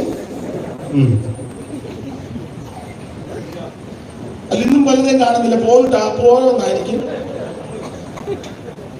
സ്തോത്രം. രക്ഷിക്കപ്പെട്ട ദൈവപൈതൽ കർക്കശമായി വേർപാട് പാലിക്കണം. അവിടെ ഭാഗവാക്യങ്ങൾ വിടുക. നമ്മള് നേരത്തെ ഇതൊക്കെ നാളുമൊക്കെ നോക്കും, ഇനി നമുക്ക് പ്രമാണമില്ല. എന്നാൽ ഞാനെപ്പോഴും പറയും, ഇപ്പൊ നമ്മൾ നാള് നോക്കും. ഏത് നാളാണ് ഞാനൊക്കെ പറയാ, നിങ്ങൾക്ക് പറയാ, കർത്താവിന്റെ നാള് നോക്കിയിരിക്കുക. പഴയ നാളെല്ലാം നിർത്തി ഇപ്പൊ നമ്മൾ നോക്കിയിരിക്കുന്നത് നമ്മുടെ കർത്താവിന്റെ നാള് ഞാൻ നോക്കിയിരിക്കുക. അവര് കല്യാണ ശുശ്രൂഷയ്ക്ക് തീപ്പിയക്കാര് പാടുന്ന ഒരു പാട്ടിന്റെ ഒരു വരി പാടാൻ അറിയാം. ആ നാളും നാഴികയും ഞാൻ നോക്കി, ആ നാളും നാഴികയും ഞാൻ നോക്കി, സിയോൻ മണവാളൻ കാന്തനായി വന്നിടുവാൻ കാലങ്ങളെത്ര കാത്തിടേണം. ആ നാളും നാഴികയും ഞാൻ നോക്കി, ആ നാളും നാഴികയും ഞാൻ നോക്കി. ആ പണ്ടത്തെ ആചാരങ്ങൾ, അനുഷ്ഠാനങ്ങൾ, മാമൂലുകൾ, പാരമ്പര്യങ്ങൾ പാടില്ല. ദൈവമക്കൾ വേർപാട് പാലിക്കണം. നമുക്ക് അഭിഷേകപ്പെട്ട അഭിഷേകത്തിലോട്ട് വരണമല്ലോ. അപ്പോൾ അജ്ഞാനകാലം, പണ്ടത്തെ കാലം, പൂർവ്വകാലം, മുൻകാലം, പഴയകാലം, ആ കാലത്തിൽ നിന്ന് യേശുക്രിസ്തു മുഖാന്തരം ദൈവം നമ്മെ തെരഞ്ഞെടുത്തു.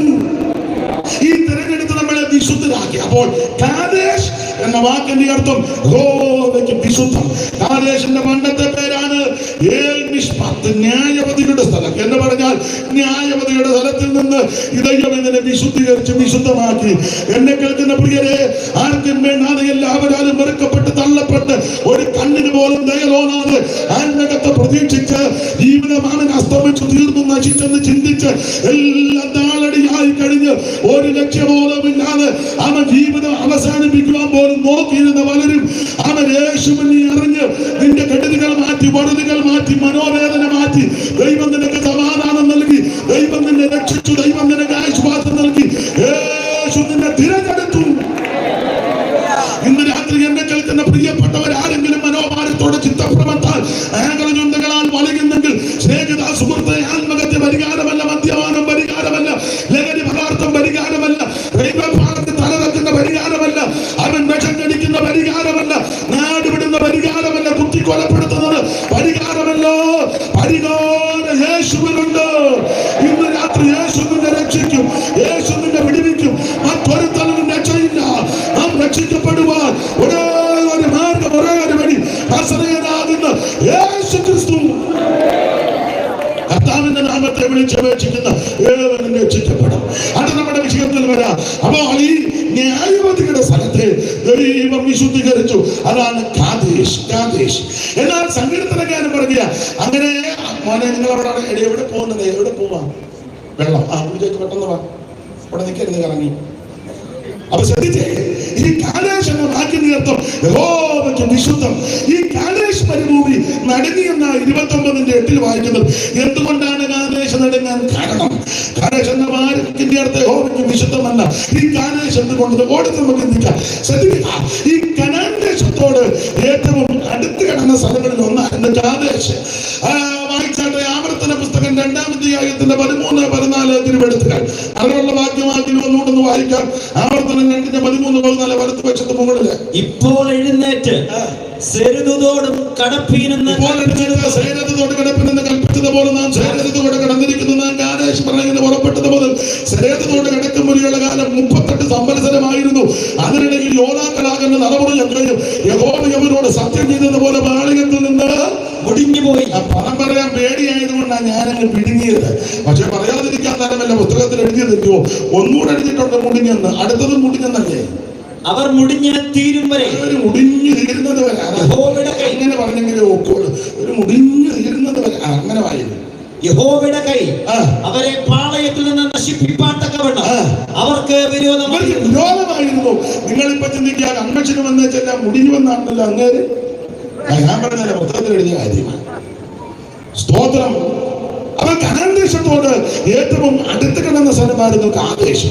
ഇവിടെ ആവർത്തന പുസ്തകം 2-ാം അധ്യായത്തിന്റെ 13-14 തിരുവെടുത്തുകളിൽ ഇപ്പോൾ എഴുന്നേറ്റ് സെരേദത്തോട് കടപ്പിനെന്ന് കൽപ്പിച്ചതുപോലെ നാം സെരേദത്തോട് കിടന്നിരിക്കുന്നു. നാം കാദേശ് പറഞ്ഞിന്ന് പുറപ്പെട്ടത് മുതൽ സെരേദത്തോട് കിടക്കം വരെയുള്ള കാലം 38 സംവത്സരം. അതിനിടയിൽ യോദ്ധാക്കളാകുന്ന തലമുറയൊക്കെ യഹോവ അവരോട് സത്യം ചെയ്തതുപോലെ പാളയത്തിൽ നിന്നും മുടിഞ്ഞു പോയെന്നാണ്. അപ്പൊ ശ്രദ്ധിക്കുക, ഈ കനാൻ ദേശത്തോട് ഏറ്റവും അടുത്ത് കടന്ന സ്ഥലമാണ് കാദേശ്. കനാൻ എന്ന് പറഞ്ഞാൽ ഉലകത്തില് ഏറ്റവും നല്ല സ്ഥലമാണ്. ഏതൻ പറുദീസ കഴിഞ്ഞാൽ ഏറ്റവും നല്ല സ്ഥലം കനാൻ നാടാണ്. കേരളം പോലൊക്കെ ഇരിക്കും, മലനാടും ഇടനാടും തീരപ്രദേശവും ഒക്കെ. അപ്പൊ നല്ല സുന്ദര സുലഭമായ സ്ഥലമാണ്. ഏതൻ തോട്ടമാണെന്നല്ലോ നമ്പർ 1. അതിനെപ്പറ്റി സഹായം കൊടുത്തിരിക്കുന്ന ഒരു പ്രയോഗമുണ്ട്. കേരവും ഗംഭീരവും ഈന്തലും കരിമ്പുളി പേരയും നാഗരംഗമാകന്തം മാതുളങ്കം ആമ്രങ്ങൾ ആമ്രാതകം ചെന്തിയും അതിവൃക്ഷം കമ്രമാന്താത്രി താലം ജാലങ്ങൾ പീലിക്കളും പീലുകാപ്പി. അപ്പോൾ കേരം അറിയാം, തേങ്ങ. കേരവും ഗംഭീരവും ചെറുനാരകം. കേരവും ഗംഭീരവും ഈന്തലും കരിമ്പുളി പേരയും നാഗരംഗമാകന്തം മാതുളങ്കം ആമ്രങ്ങൾ ആമ്രാതകം. അമ്പഴമുണ്ട്, തേന്മാവ്, ഇതെല്ലാം ഉണ്ട് ഏതൻ തോട്ടത്തില്. ഇത് വ്യാഖ്യാനമാണ്. ആമ്രങ്ങൾ ആമ്രാതകം ചെത്തിക്കും അതിവൃക്ഷം കമ്രമാന്താത്രി താലം ജാലം പീലു. കാപ്പി ഉണ്ടായിരുന്നു, ജീരകം ഉണ്ടായിരുന്നു, പെരുജീരകം ഉണ്ടായിരുന്നു, ഇതെല്ലാം ശരികളൊക്കെ ഉണ്ടായിരുന്നത്. ഗന്ധപുഷ്പങ്ങളിലേക്കും ചമ്പുകം ബഹളവും കൂളം ഉണ്ടായിരുന്നു, അത്തി ഉണ്ടായിരുന്നു, സാങ്കേത വൃക്ഷം ഇതിനകത്തുണ്ടായിരുന്നു.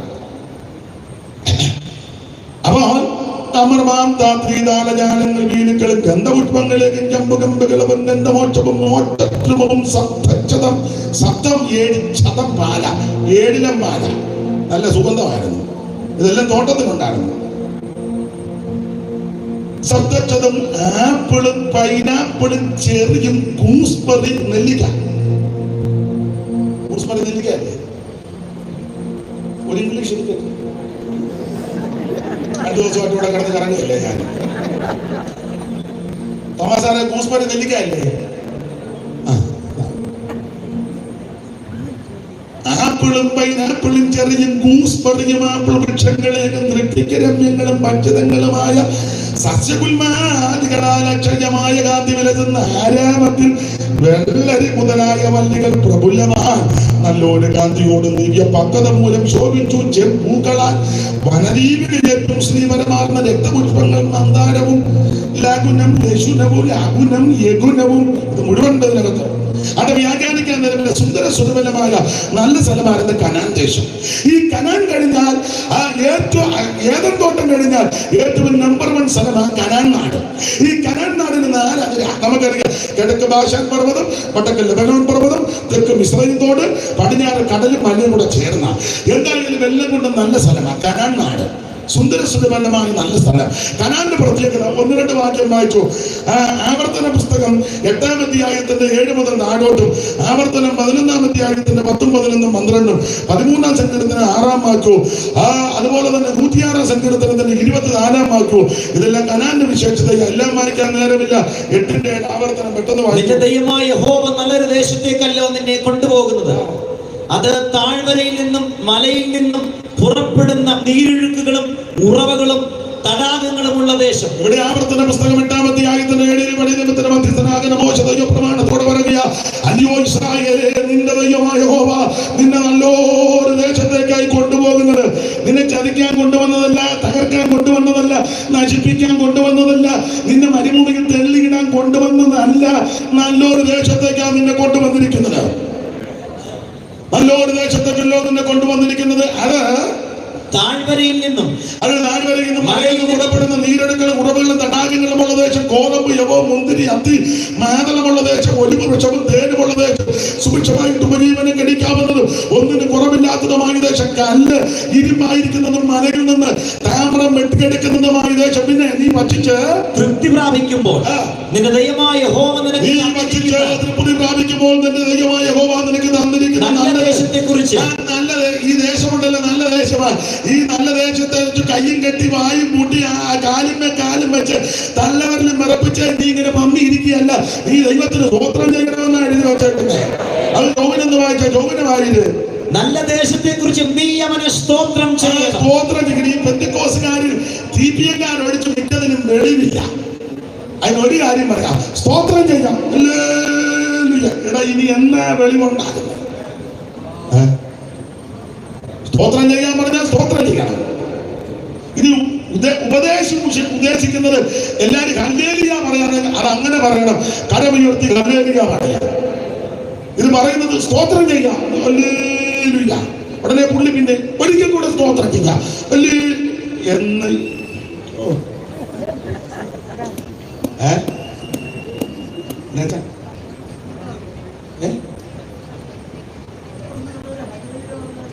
എന്നാ ചെയ്യാന്?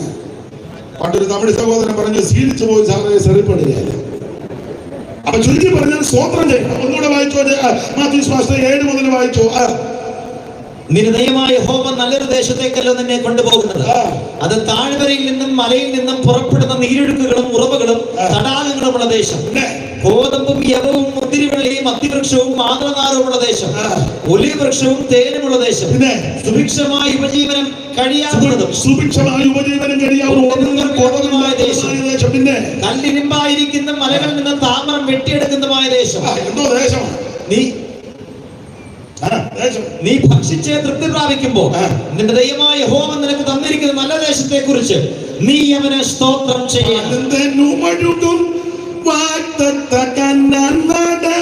മാലിന്യം ഇല്ലാതെല്ലു ഭാഗ്യനാട്, പാലും തേനും ഒഴുകും നാട്,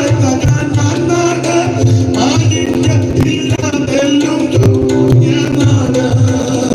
മായലോകം വിട്ടാമരു വാസിയ വാരാദേശിക്ക് സിയോൻ പൂരിയെന്നൊരു നാടുണ്ട്. സ്വർഗ സിയോൻ പൂരിയെന്നൊരു നാടുണ്ട്.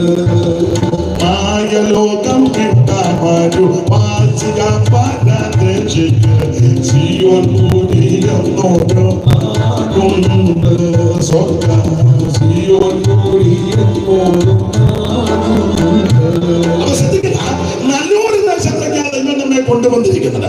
അപ്പൊ എല്ലാം കൊണ്ട് സുന്ദര സുരഭിലമായ നല്ല ദേശമാണ് കനാൻ നാട്. ഈ കനാൻ നാട് എന്ന് പേര് വരാൻ കാര്യം, കനാന്റെ സന്തതികൾ ഈ ദേശം കൈയടക്കി പടിഞ്ഞാറൻ തീരത്തെല്ലാം പെരിസ്തരുണ്ടായിരുന്നു. അതുകൊണ്ട് ഇതിന് പലസ്തീൻ എന്നൊരു പേര് റോമരുടെ കാലത്ത് ഇതിനെ കൊടുത്തിട്ടുണ്ട്. എല്ലാം കൊണ്ട് ഇത് വാഗ്ദത്ത നാട്, വിശുദ്ധ നാട്, പലസ്തീൻ, എബ്രായരുടെ ദേശം, ഇങ്ങനെയുള്ള പല പദങ്ങളാണ് കൊടുത്തിരിക്കുന്നത്. ഈ കനാൻ നാടെന്ന് പറയാൻ കാര്യം, കനാന്റെ സന്തതികൾ ഇവിടെ വന്ന് കൈയടക്കി. അവര് കൂടുതലുണ്ട്, അവര് കൂടുതൽ കൈയടക്കുകൊണ്ട് പിന്നെ അവരുടെ പേരിനാൽ ചില സഭയൊക്കെ ചില ആൾക്കാരുടെ പേരിനാൽ ബേബിച്ചന്റെ സഭ, കുഞ്ഞോളച്ചമ്മയുടെ സഭ, ചിന്നമ്മയുടെ സഭ, കുഞ്ഞോണിച്ചാന്റെ സഭ, തമ്പിച്ചായന്റെ സഭ, അനീഷ് കാവാലത്തിന്റെ സഭ. ഞാനെപ്പോഴാണ് രക്തമൂറ്റിയത്? സഭയ്ക്ക് വേണ്ടി രക്തമൂറ്റിയത് യേശു ക്രിസ്തുവാണ്. കാവാലത്തിന്റെ ഒന്നും അല്ല സഭ, സഭ കർത്താവിന്റെ. പിന്നെ ഈ മനസ്സിലാകാനായിരിക്കാം പേര് കൂട്ടി പറയുന്നതാണെന്നാണ് എനിക്ക് തോന്നുന്നത്. എന്നോട് പണ്ട് വർഷങ്ങൾക്ക് മുമ്പാണ് ചോദിച്ചത് എവിടെ ആ വീട്? ഞാൻ പറഞ്ഞ കാവാലത്ത്. പേരെന്തുവാ? അനീഷ്. ഉടനെ ചോദിച്ചു ലീലാമ്മയുടെ സഭയിലാണോ? ഞാൻ ചോദിച്ചു ലീലാമ്മ എപ്പോഴാണ് രക്തം ചിന്തിയത്? ചിന്തിയല്ലോ സ്വന്തം രക്തം എനിക്കായി, ചിന്തിയല്ലോ സ്വന്തം രക്തമെനിക്കായി, ചന്തം ചിന്തും തിരുപേരിയമ്പേർക്കായി, ചന്തം ചിന്തും തിരുപേരിയമ്പേർക്കായി, സ്വന്തമായ എല്ലാത്തിനെയും വേണ്ടി. സ്വന്തം രക്തത്താൽ സമ്പാദിച്ച തിരുസഭ. അത് അപ്പൊ ഈ കനാൻ എന്ന പേര് വരാൻ കാര്യം കനാന്റെ സന്തതികൾ ഈ ദേശം കൈയടക്കി. നമുക്കറിയാം കനാൻ നോഹയുടെ കൊച്ചുമക്കളാണ്. നോഹയ്ക്ക് 3 മക്കൾ. പെട്ടെന്ന് വായിച്ചു. അറിവുള്ള വാക്യം ഞാൻ സാധാരണ പറയുന്നത്. ഒന്നുകൂടെ സന്ദർഭം വന്നുകൊണ്ട് വായിച്ചു. നോഹയ്ക്ക് 3 മക്കൾ. ആരൊക്കെ? ഷേമും ഹാമും യാവത്തും. അതിലെ ഷേമിന്റെ വംശത്തിൽപ്പെട്ടത് അബ്രഹാം, ഹാമിന്റെ വംശത്തിൽപ്പെട്ടതാണ് കനാന്യനും പെരിസ്തരും ഇതര ജാതികളും. വായിച്ചോ. ഉൽപ്പത്തി 10:1, 10:6, 10:13, 14, ആ 11:10, 12, 14, 16, 18, 20, 22, 24, 26, 27. ആദ്യം 10:1 വായിക്കാം. നോഹയുടെ പുത്രന്മാരായ ഷേം, ഹാം, യാഫത്ത്. നോഹയ്ക്ക് 3 മക്കൾ. സാധാരണ വേദവികാരത്തിൽ കൊടുത്തൊരു പ്രയോഗമുണ്ട്. നോഹിന്റെ തനയരാം യാഫത്തും ഷേമും ഹാമും മോഹനഗാത്രികളാം അവർ തൻ ഭാര്യമാരും. അത് പെട്ടകത്തിൽ കയറിയതാണ്. നോഹിന്റെ തനയരാം യാഫത്തും ഷേമും ഹാമും മോഹനഗാത്രികളാം അവർ തൻ ഭാര്യമാരും. നോഹിന്റെ ഭക്തിനിയും വീടിന് കാവൽ നിൽക്കും കുക്കുരം പട്ടി. പട്ടകത്തിൽ കയറിയത് ഇഷ്ടം. വീടിന് കാവൽ നിൽക്കും കുക്കുരം പട്ടി. കുക്കുരം പട്ടി, അളർക്കം പേപ്പട്ടി. പേപ്പട്ടി വരെ പട്ടകത്തിൽ കയറി. പാപ്പച്ചൻ ഇതുവരെ കയറിയ പാപ്പച്ച പേ പിടിച്ച വരെ പട്ടകത്തിൽ കയറി. പാപ്പച്ചൻ ഇപ്പോഴും പറയാം എന്റെ അപ്പനെ കടത്തിയെടുത്ത് ഞാൻ വീടിന് കാവൽ നിൽക്കും കുക്കുരം മാർഗരങ്ങൾ ആടുമാടുകൾ കന്നുകാലികൾ ഇത്യാദിയും കാട്ടിലെ മൃഗങ്ങളാ കേസരി. അല്ല ഇതിനകത്ത് കയറി. കാട്ടിലെ മൃഗങ്ങളാ കേസരി, ഗന്ധാവളം, കാട്ടുപോത്തുക്കൾ, കരിമ്പുലി, കോലവും ശാർദൂല ശീലമാ പുള്ളിപ്പുലിജാലവും, അർത്യമർത്യ രൂപികൾ, തുള്ളിയോടനും പുള്ളിമാരുടെ മുള്ളംപന്നി. മുള്ളംപന്നി ഇതിനകത്ത് കയറി. തുള്ളിയോടിനും പുള്ളിമാരുടെ മുള്ളൻ പന്നി, പള്ളിമേ കമ്പക്കളി നടത്തും കരിമന്തി. കറിയാച്ചൻ ഇതുവരെ വന്നില്ല. പള്ളിമേ കറിയാച്ചന്റെ കാര്യം അല്ല. അറിയാച്ചൻ എല്ലാ ദൂരം ഏറ്റെടുക്കണ്ട. വേറെ ആണോ? പള്ളിമേ കമ്പക്കളി നടത്തും കരിമന്തി, അളങ്കി, അണ്ണിപ്പിള്ള, ഓർത്തും അരണയെല്ലാം പെട്ടകത്തിൽ കയറിയെന്ന്. സ്തോത്രം, സ്തോത്രം. ഞാൻ പിള്ളസ്ഥാനം കിട്ടിയ ആളാ. ഞങ്ങൾക്ക് പിള്ളസ്ഥാനം കിട്ടിയതാ. ഞങ്ങൾക്ക് മുതലാളിപ്പട്ടം, അത് അടൂർ സൈഡാ. മുതലാളിപ്പട്ടം കിട്ടി. ഞങ്ങൾ പണിക്കൊരു ഫാമിലിയാ. ഞങ്ങൾ വൈദ്യന്മാരാ. ആയിക്കോട്ടെ, എല്ലാം ഇതിനകത്ത് കയറി. ഇവരാരും കയറിയില്ലെന്ന്. അളങ്കു അണ്ണിപ്പിള്ളകീരിയും അരണ്യത്തിൽ ഒളിഞ്ഞു നടക്കുന്ന ജീവികൾ, തത്തകൾ, പലതരം ഞാറകൾ, കുളക്കോടി, നത്തോട്, പൊന്മാൻ, മരം കൊത്തിനും വേഴാമ്പലും ഇത്യാദി പക്ഷികളും ഇതര ജീവി വർഗവും ഒക്കെ ബോധം പെട്ടകം. അടമകാഭിഷേകം വിട്ടേക്കാം. ചുരുക്കി പറഞ്ഞാൽ നോഹയ്ക്ക് 3 മക്കളാണ്. ഷേം, ഹാം, യാഫത്ത്. അതിലെ ഷേമിന്റെ വംശത്തിൽപ്പെട്ടതാണ് അബ്രഹാം. 11:10 വായിച്ചേ. 11:10 വലത് താള് മറച്ചേച്ച് മേളിൽ. ഷേമിന്റെ വംശപാരമ്പര്യമാണ്.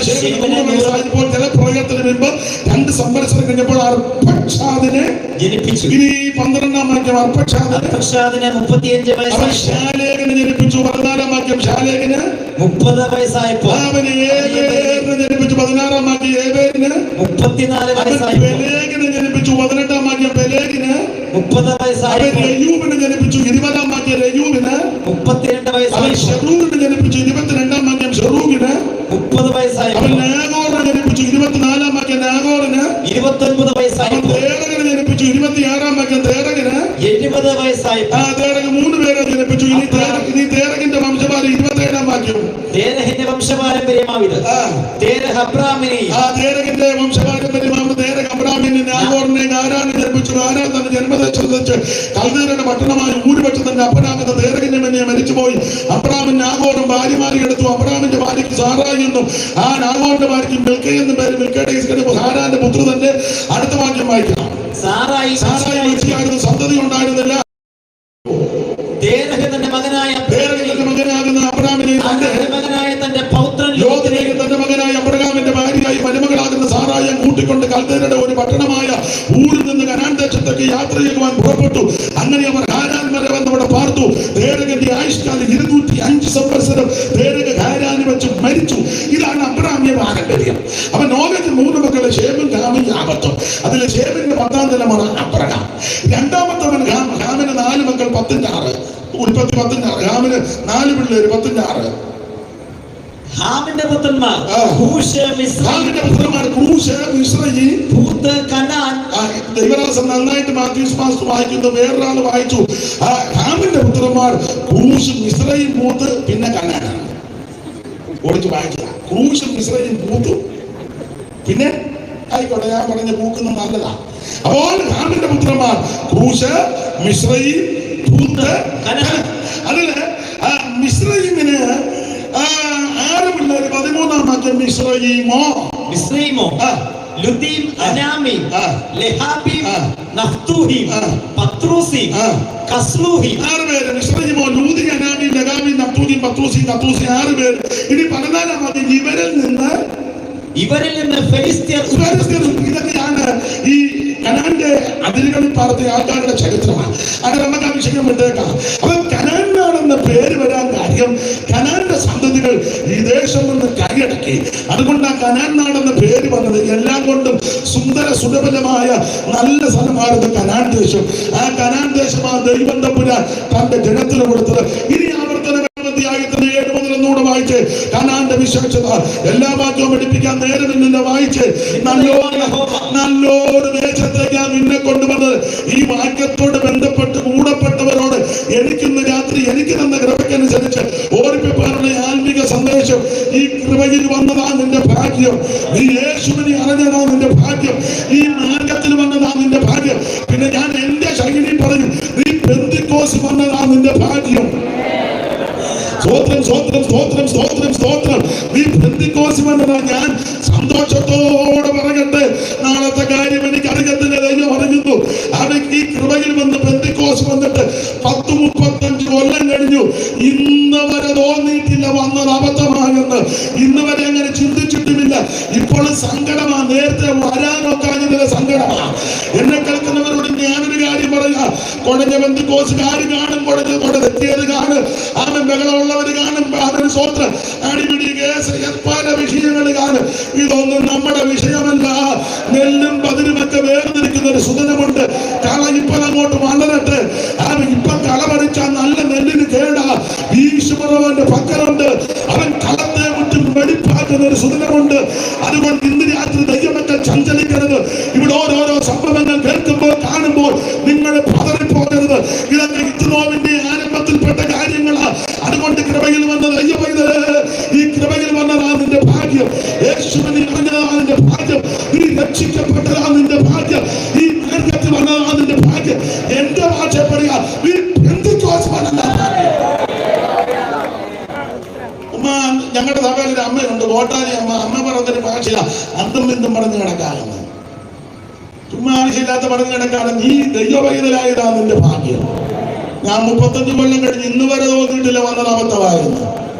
ദൈവത്തിന് മഹത്വം. ഇപ്പോഴും ഓർക്കുമ്പോ സങ്കടമാണ്. നേരത്തെ വരാൻ ഒത്തില്ല. ഈയിടെ ഞാൻ എന്റെ കൂടെ ഉള്ളവരോട് പറഞ്ഞു, അയ്യോ ഈ ഞങ്ങളുടെ വല്യപ്പനൊക്കെ എവിടെയായിരുന്നു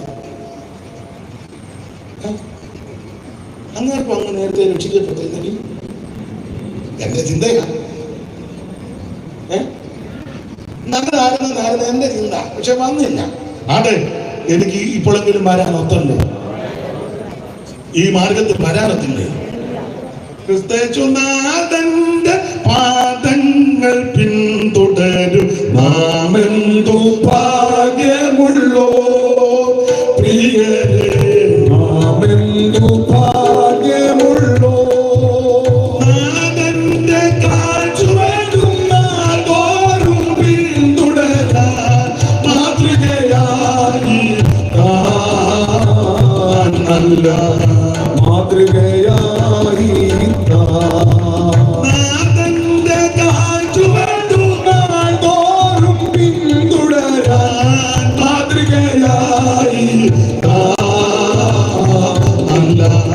മാതൃകയായി ക്രിസ്തുനാഥന്റെ പാദങ്ങൾ പിന്തുടരും നാമെന്തു ഭാഗ്യമുള്ളോ പ്രിയരേ, നാമെന്തു ഭാഗ്യമുള്ളോ. നല്ലൊരു ദേശത്തൊക്കെയാണ് ദൈവം നിന്നെ കൊണ്ടുവന്നിരിക്കുന്നത്. ഇവിടെ പറഞ്ഞ അയ്യോ ഇസ്രായേലേ, നിന്റെ ദൈവമായ യഹോവ നല്ലൊരു ദേശത്തൊക്കെയല്ലോ നിന്നെ കൊണ്ടുവന്നിരിക്കുന്നത്. അത് താഴ്വരയിൽ നിന്നും താഴ്വരയിൽ നിന്നും അത് താഴ്വരയിൽ നിന്നും മലയിൽ നിന്നും പുറപ്പെടുന്ന നീരൊഴുക്കുകളും ഉറവകളും തടാകങ്ങളും ഉള്ള ദേശം എന്ന് പറഞ്ഞാൽ വെള്ളത്തിന് ഇവിടെ പഞ്ഞമില്ലെന്ന്. താഴ്വരയിൽ നിന്നും മലയിൽ നിന്നുമൊക്കെ പുറപ്പെടുന്ന നീരൊഴുക്കൊണ്ട് ഇവിടെ വന്നു കഴിഞ്ഞാൽ വെള്ളത്തിന് പഞ്ഞമില്ല. ഞാൻ എന്റെ ഭാഷ പറഞ്ഞ ഈ കൃപയിൽ വന്നാൽ നിനക്ക് ആരാധനയ്ക്കൊരു ബുദ്ധിമുട്ടുമില്ല. മറ്റിടങ്ങളിൽ പോയാൽ, മറ്റ് സ്ഥലങ്ങളിൽ പോയാൽ നിനക്ക് സ്വാതന്ത്ര്യമായി ദൈവത്തെ ആരാധിക്കാനോ ഒന്ന് നൃത്തം ചെയ്യാനോ എഴുന്നേറ്റ് ദൈവത്തെ സ്തുതിക്കാനോ ഒന്നും അവൻ അനുവദിക്കത്തില്ല. എന്നാൽ ഈ മാർഗത്തിൽ വന്നാൽ നിനക്ക് സ്വാതന്ത്ര്യത്തോടെ ദൈവത്തെ ശരണപ്പെട്ട് നൃത്തം ചെയ്ത് ദൈവത്തെ ആരാധിക്കാം. ഇതിനകത്ത് വെള്ളത്തിന് പഞ്ഞമിന് ഇഷ്ടം പോലെ വെള്ളമാണ്. ചിലരെ നിന്ന് പോയെന്നൊക്കെ പറയുന്നു, എന്ന് പറയുന്നു, നിന്നിട്ടില്ല. പുസ്തകത്തിലെ വാക്യം ദൈവത്തിന്റെ നദിയിൽ വെള്ളം നിറഞ്ഞിരിക്കുന്നതാണ്. സ്തോത്രം നിന്നല്ല. സങ്കീർത്തനക്കാരൻ പാടി ഒരു നദിയുണ്ട്, അതിന്റെ തോടുകൾ ദൈവനഗരത്തിൽ അത്യുന്നതന്റെ വിശുദ്ധ നിവാസത്തെ സന്തോഷിപ്പിക്കുന്നു. ദൈവം അതിന്റെ മധ്യയെ കൊണ്ടത് മുഴുകിപ്പോകത്തില്ല. പ്രവചനമൊക്കെ നമുക്കറിയാൻ എടുക്കുന്നില്ല. ദൈവത്തിന്റെ ഭക്തർ അവൻ വെള്ളം തീർന്നിട്ടില്ല, വെള്ളം നിന്നിട്ടില്ല എന്ന നിറവിൽ ആരാധിക്കുന്ന ദൈവമക്കൾക്കറിയാതെ വിടുന്നത്. ഇപ്പോഴത്തെ കൺവെൻഷനാണെങ്കിലും സഭാരാധനയ്ക്കൊക്കെ ആണെങ്കിലും ചില ഇടങ്ങളിൽ ചെന്നാൽ ഒരു പാട്ടിന്റെ പുറകെ 3-4 പാട്ട് പാടിയ ആരാധനയില്ലല്ലോ. പണ്ട് കുറ്റം പറയല്ല, തെറ്റിദ്ധരിക്കരുത്. പണ്ട് ഞാൻ സഹിതം മുഴങ്കാലിൽ നിന്ന് ഒറ്റ പാട്ടൊക്കെ പാടിയാൽ മതി, അന്യഭാഷ പറഞ്ഞ ആത്മാവിൽ നിറഞ്ഞ്. ഒരു സമയം ഒറ്റ പാട്ടേ പാടിയുള്ളൂ. അന്തരീക്ഷം അതായിരുന്നു. ഒറ്റ പാട്ട് പാടി ആത്മാവിൽ നിറഞ്ഞു. 2:30 ആയപ്പോ മേശയിൽ അടിച്ചേച്ച് ആശീർവാദം പറഞ്ഞു. 16 പേര് പ്രവചനാത്മാവിൽ നിറഞ്ഞു. ചില മാറാരോഗികൾ അന്ന് പകൽ സൗഖ്യമായി. അതാ പെന്തിക്കോസ്. സ്തോത്രം. എന്നെ കേൾക്കുന്ന സ്നേഹിത സഹോദരന്മാര്, അവൻ സ്വന്തം രോഗശാന്തി ഇന്നുമുണ്ട്, അത്ഭുതങ്ങൾ ഇന്നുമുണ്ട്, പ്രവചനം നിന്നിട്ടില്ല, വെളിപ്പാട് ഇന്നുമുണ്ട്, ദർശനം ഇന്നുമുണ്ട്, വീര്യപ്രവൃത്തി ഇന്നുമുണ്ട്, നിന്നിട്ടില്ല. ഇത് നിന്നെന്ന് പറയുന്ന മണ്ടത്തരമ അനുഭവിക്കുന്നവരെ ഓർത്ത് ദൈവത്തെ സ്തുതിക്കുക. ഞാൻ അഭിഷേകം പ്രാപിച്ച ദൈവമക്കളോട് പറഞ്ഞു, ആഭിചാരവും മന്ത്രവാദവും ക്ഷുദ്രവും തന്ത്രങ്ങളും നാടൻ ഭാഷ പറഞ്ഞ ഒത്തിരി കെട്ടുകളൊക്കെ കെട്ടിയ വീട്ടിൽ ആരാലും വിടുതൽ പ്രാപിക്കാത്ത ചില ബന്ധനങ്ങളും വിഷയങ്ങളുമുള്ള വീടുകളിൽ അവൻ രക്ഷിക്കപ്പെട്ട് മാനസാന്തരപ്പെട്ട് രക്ഷിക്കപ്പെട്ട് മരിച്ച് സ്നാനപ്പെട്ട് പരിശുദ്ധാത്മ നിറവിനെ പ്രാപിച്ച ദൈവമക്കൾ കാണാൻ വേണ്ടി ചൊവ്വൊന്നുമില്ലെങ്കിലും, വലിയ കുടുംബശ്രേഷ്ഠതയും മഹിമയൊന്നും പറയാനില്ലെങ്കിലും, വലിയ ഫിഗറൊന്നും അല്ലെങ്കിലും, വിദ്യാ നിപുണന്മാരല്ലെങ്കിലും, അവൻ സ്തോത്രം വലിയ നീളമൊന്നും നെടുപ്പമൊന്നും മണ്ണമൊന്നും ഇല്ലെങ്കിലും, അവൻ ലോകപ്രകാരം വലിയ ശ്രേഷ്ഠതയൊന്നുമില്ലെങ്കിലും, അഭിഷേകം പ്രാപിച്ച ദൈവദാസിദാസന്മാർ അങ്ങനെയുള്ള വീടുകളിൽ ചെന്ന് മുഴങ്കാലിൽ വരുന്നത് എന്റെ ഭാഷയില പൊട്ടിയ തമ്പേറാ. ചിലപ്പോൾ നല്ല തമ്പേർ മേടിക്കാൻ പോലും കാശില്ല, വേണ്ട, മുഴങ്കാലങ്ങോട്ട് മടക്കി ആ പൊട്ടിയ തമ്പേറുമൊക്കെ ഒന്ന് അടിച്ച് നീ ആ പാട്ടുപാടി അന്യഭാഷ പറഞ്ഞ് വെളിപ്പെട്ടാൽ 4-ാം വേദക്കാരന്റെ കെട്ടുവരെ പൊട്ടുവനായി പറഞ്ഞത് അനുവദിക്കുന്നവരെ ഓർത്ത് ദൈവത്തെ സ്തുതിക്കുക. അല്ല പെന്തക്കോസ്ത് ആരാധന വെള്ളം തീർന്നിട്ടില്ല. ദൈവത്തിന്റെ നദിയിൽ വെള്ളം നിറഞ്ഞിരിക്കുക. ഒരു നദി കൊണ്ടതിന്റെ തോടുകൾ ദൈവനഗരത്ത് അത്ഭുതത്തിന്റെ വിശുദ്ധ നിവാസത്തെ സന്തോഷിപ്പിക്കും. ഇതിനകത്ത് സംഘം കെട്ടിയ കെട്ടുകളെ അടിക്കുന്ന ദൈവശക്തിയും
ഓടിച്ചങ്ങ് മുമ്പോട്ട് പോകുക.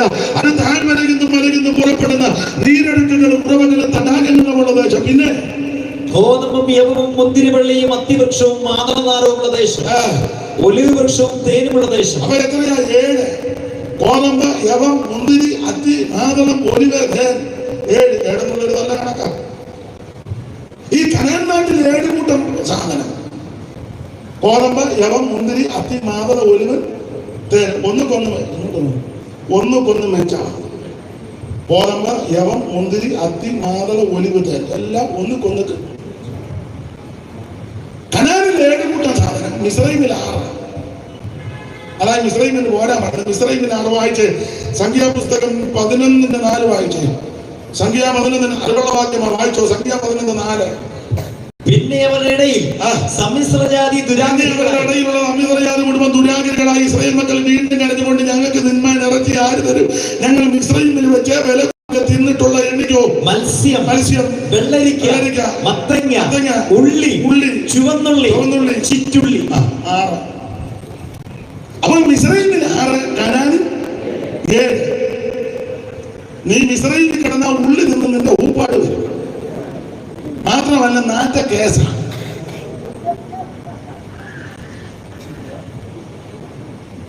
ഞങ്ങൾ മിസ്രൈമിൽ വെച്ച് വില കൂടാതെ തിന്നിട്ടാണ്. അതും സൊളിവില്ല. അത് പണ്ട് VT ജോസഫ് അപ്പച്ചൻ പറയുമായിരുന്നു, മാത്തന് പോത്ത് സൊളിവിൽ. മാത്തന് പോത്ത് സൊളിവിൽ ചെലവാക്കി യാഗം കഴിക്കണം. ഇവിടെ ഇതെല്ലാം വളരെ നന്നായിരിക്കുന്നു. ചെലവാക്കി തന്നെ കഴിക്കുന്നത്. ചെലവാക്കണം. ദൈവം അനുഗ്രഹിക്കട്ടെ. ചെലവാക്കി തന്നെ ചെയ്യണം. എന്ത് മനോഹരമായിട്ട് എല്ലാവർക്കും വന്നിരിക്കാൻ എന്ത് ക്രമീകരണമാണ്. ദൈവം മഴയെ അങ്ങ് തടഞ്ഞു. ദൈവത്തിന്റെ വിശ്വസതയ്ക്ക് ആവശ്യമാണ്. ഞാൻ ദൈവമക്കൾ, ഈ വിശ്വാസമുള്ളവൻ കൂടെ നിന്നാൽ വേറെ വിജയിക്കും. വിശ്വാസമില്ലാത്തവനെ കൊണ്ട് നടന്നാൽ നമ്മുടെ ഗതികേട് കൊണ്ട് ഗതികേടല്ലാതെ പണ്ട് ദുരിതമാരി ഉമ്മസാറ് പറയാറുണ്ട്, കുഞ്ഞുമോനെ, ഒരു മനുഷ്യന്റെ ജീവിതത്തിൽ ഏറ്റവും വലിയ ഗതികേടല്ല സാറെ കാശില്ല. അപ്പോൾ അധ്വാനിച്ച കാശ് കിട്ടുന്നത് വിദ്യാഭ്യാസം. അതിന് സ്കൂളും കോളേജും ഒക്കെ കൊണ്ട് പോയി പഠിക്കണം. പിന്നെ എന്താ സാറേ, വീട് ഗവൺമെന്റ് ഇപ്പം വെച്ച് കൊടുക്കുമെന്ന് പുള്ളിയുടെ ശൈലിയാണ്. പുള്ളി വേറൊരു വിഭാഗത്തിൽപ്പെട്ട ആളായതുകൊണ്ട് അങ്ങനെ അദ്ദേഹം പറയും, കുഞ്ഞുമോനെ, ഏറ്റവും വലിയ തകർച്ച വിവരദോഷികളുടെ നടുവിൽ ജീവിക്കുന്നതാണ്. ഒരു താലൂക്കിലുള്ള ഒരെണ്ണത്തിന് വിവരമില്ല. എന്നാ ചെയ്യും? നീ ചെയ്യേണ്ട കാര്യം തോപ്പം പടി പാലത്തേക്ക് താഴെയാണ്. എന്നാ ചെയ്യാൻ? എടാ, കൂടെയുള്ളവൻ വിശ്വാസമുണ്ടെങ്കിൽ അത്ഭുതം ദൈവം ചെയ്യും. ഞാൻ എന്നാളും സാക്ഷ്യം എന്ന് പറഞ്ഞതാ, എന്റെ സാക്ഷ്യമല്ല, ഇവർക്കൊക്കെ അതൊക്കെ അറിയാം.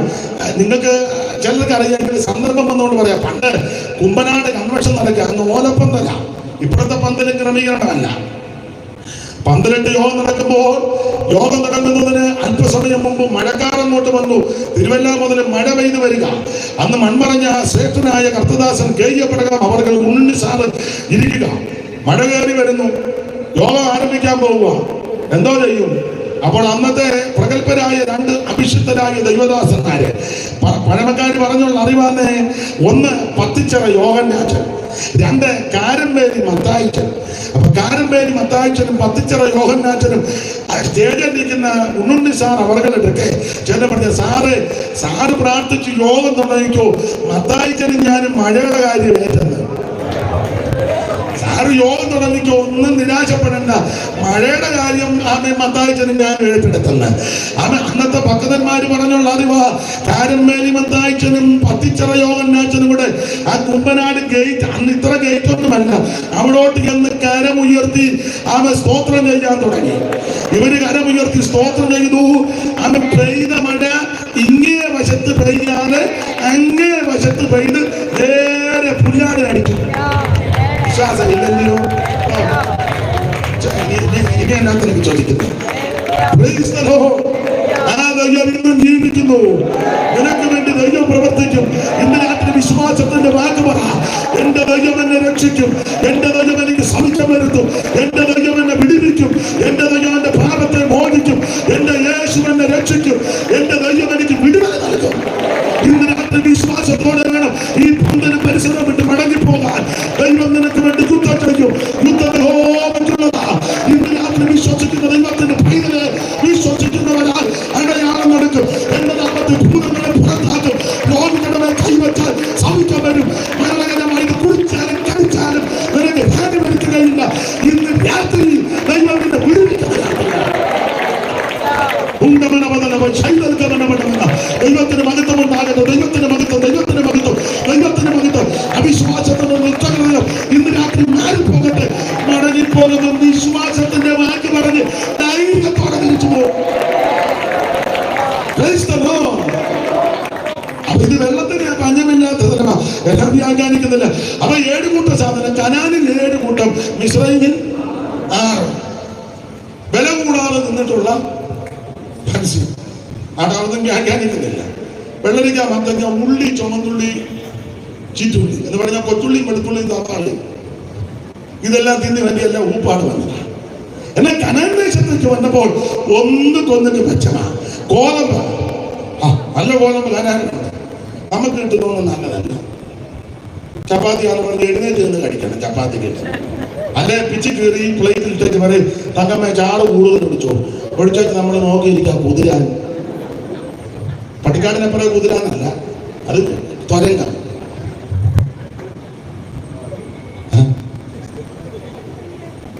നമുക്കൊന്നും നല്ല ഗോതമ്പല്ലെന്ന്. നല്ല ഗോതമ്പൊക്കെ കയറി പോകുന്നുണ്ട്. കഴിക്കുന്ന ആളുകളെ കൊണ്ട് അവരെ കണ്ടാലും നമ്മളെ നെല്ലെ പിടിച്ച ചപ്പാത്തിക്കിട്ട് കഴിക്കുന്നത്.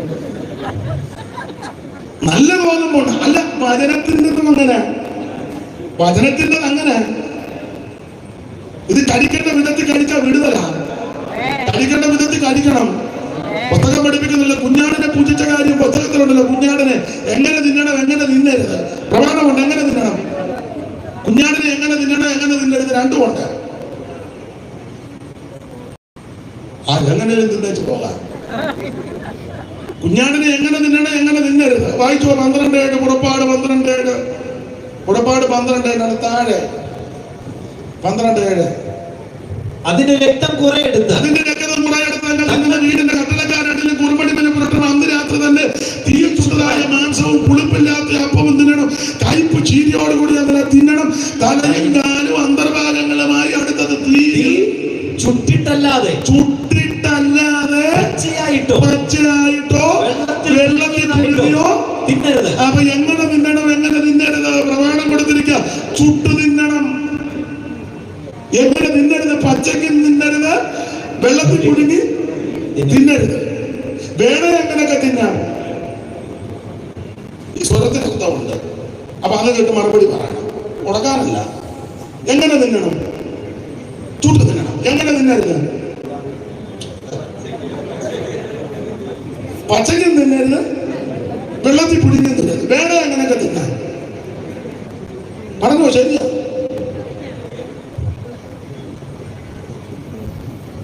അച്ചായ കുടിഞ്ഞിരിക്കുന്നത് ഞാൻ അച്ചാനോട് കുടിക്കുന്നില്ല.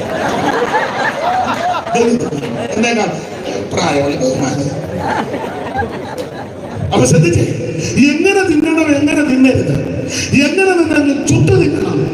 എങ്ങനെ തിന്നരുത്? പച്ചക്കും തിന്നരുത്, വെള്ളത്തിൽ പുടുങ്ങി. വേണേ എങ്ങനെയൊക്കെ തിന്നാം. പച്ചക്കും തിന്നാം, പുടുങ്ങിയും തിന്നാം, മാട്ടിയും തിന്നാം, കോട്ടയും തിന്നാം. പിന്നെ എന്റെ ഭാഷ പറഞ്ഞ മസാല ചേർത്ത് തിന്നാം. ഇപ്പൊ പിന്നെ മസാല ചേർത്തല്ല, ഇപ്പൊ കൊടുക്കുന്നില്ല, സോസാ. സോസ് നിങ്ങൾ വലിയ വലിയ ഹോട്ടലുകളിൽ ചെന്ന് സോസ് എന്നല്ലേ പറയുന്നത്. മഞ്ഞ കളറിന്റെ ഉണ്ട്, പച്ച കളറിന്റെ ഉണ്ട്, ചുവന്നതിന്റെ ഉണ്ട്.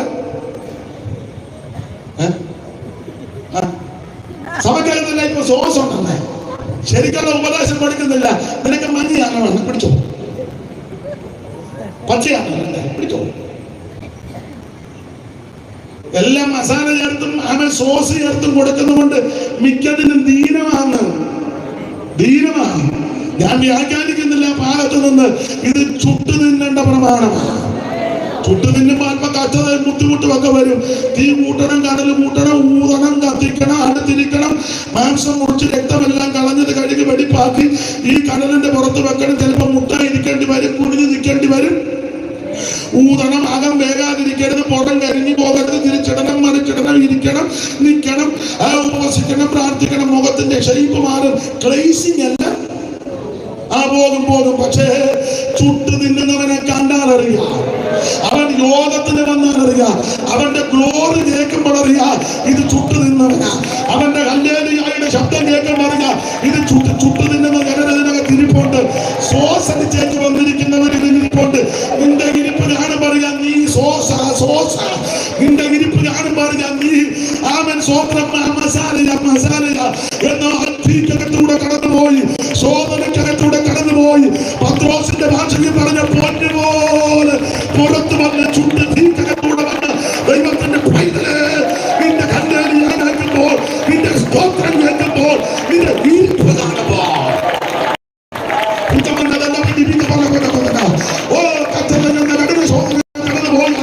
ഈ ശ്വാസത്തിന് ഭംഗം വരാതെ, യാതൊരു തോറ്റം വരാതെ ഇത് ചുട്ടു നിന്നാൽ നിനക്ക് അനുഗ്രഹമാണ്.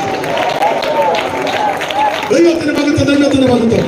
അതേ ഓടിച്ച് മുമ്പോട്ട് പോകാം. ദൈവത്തിന് മഹത്വം ഉണ്ടാകട്ടെ.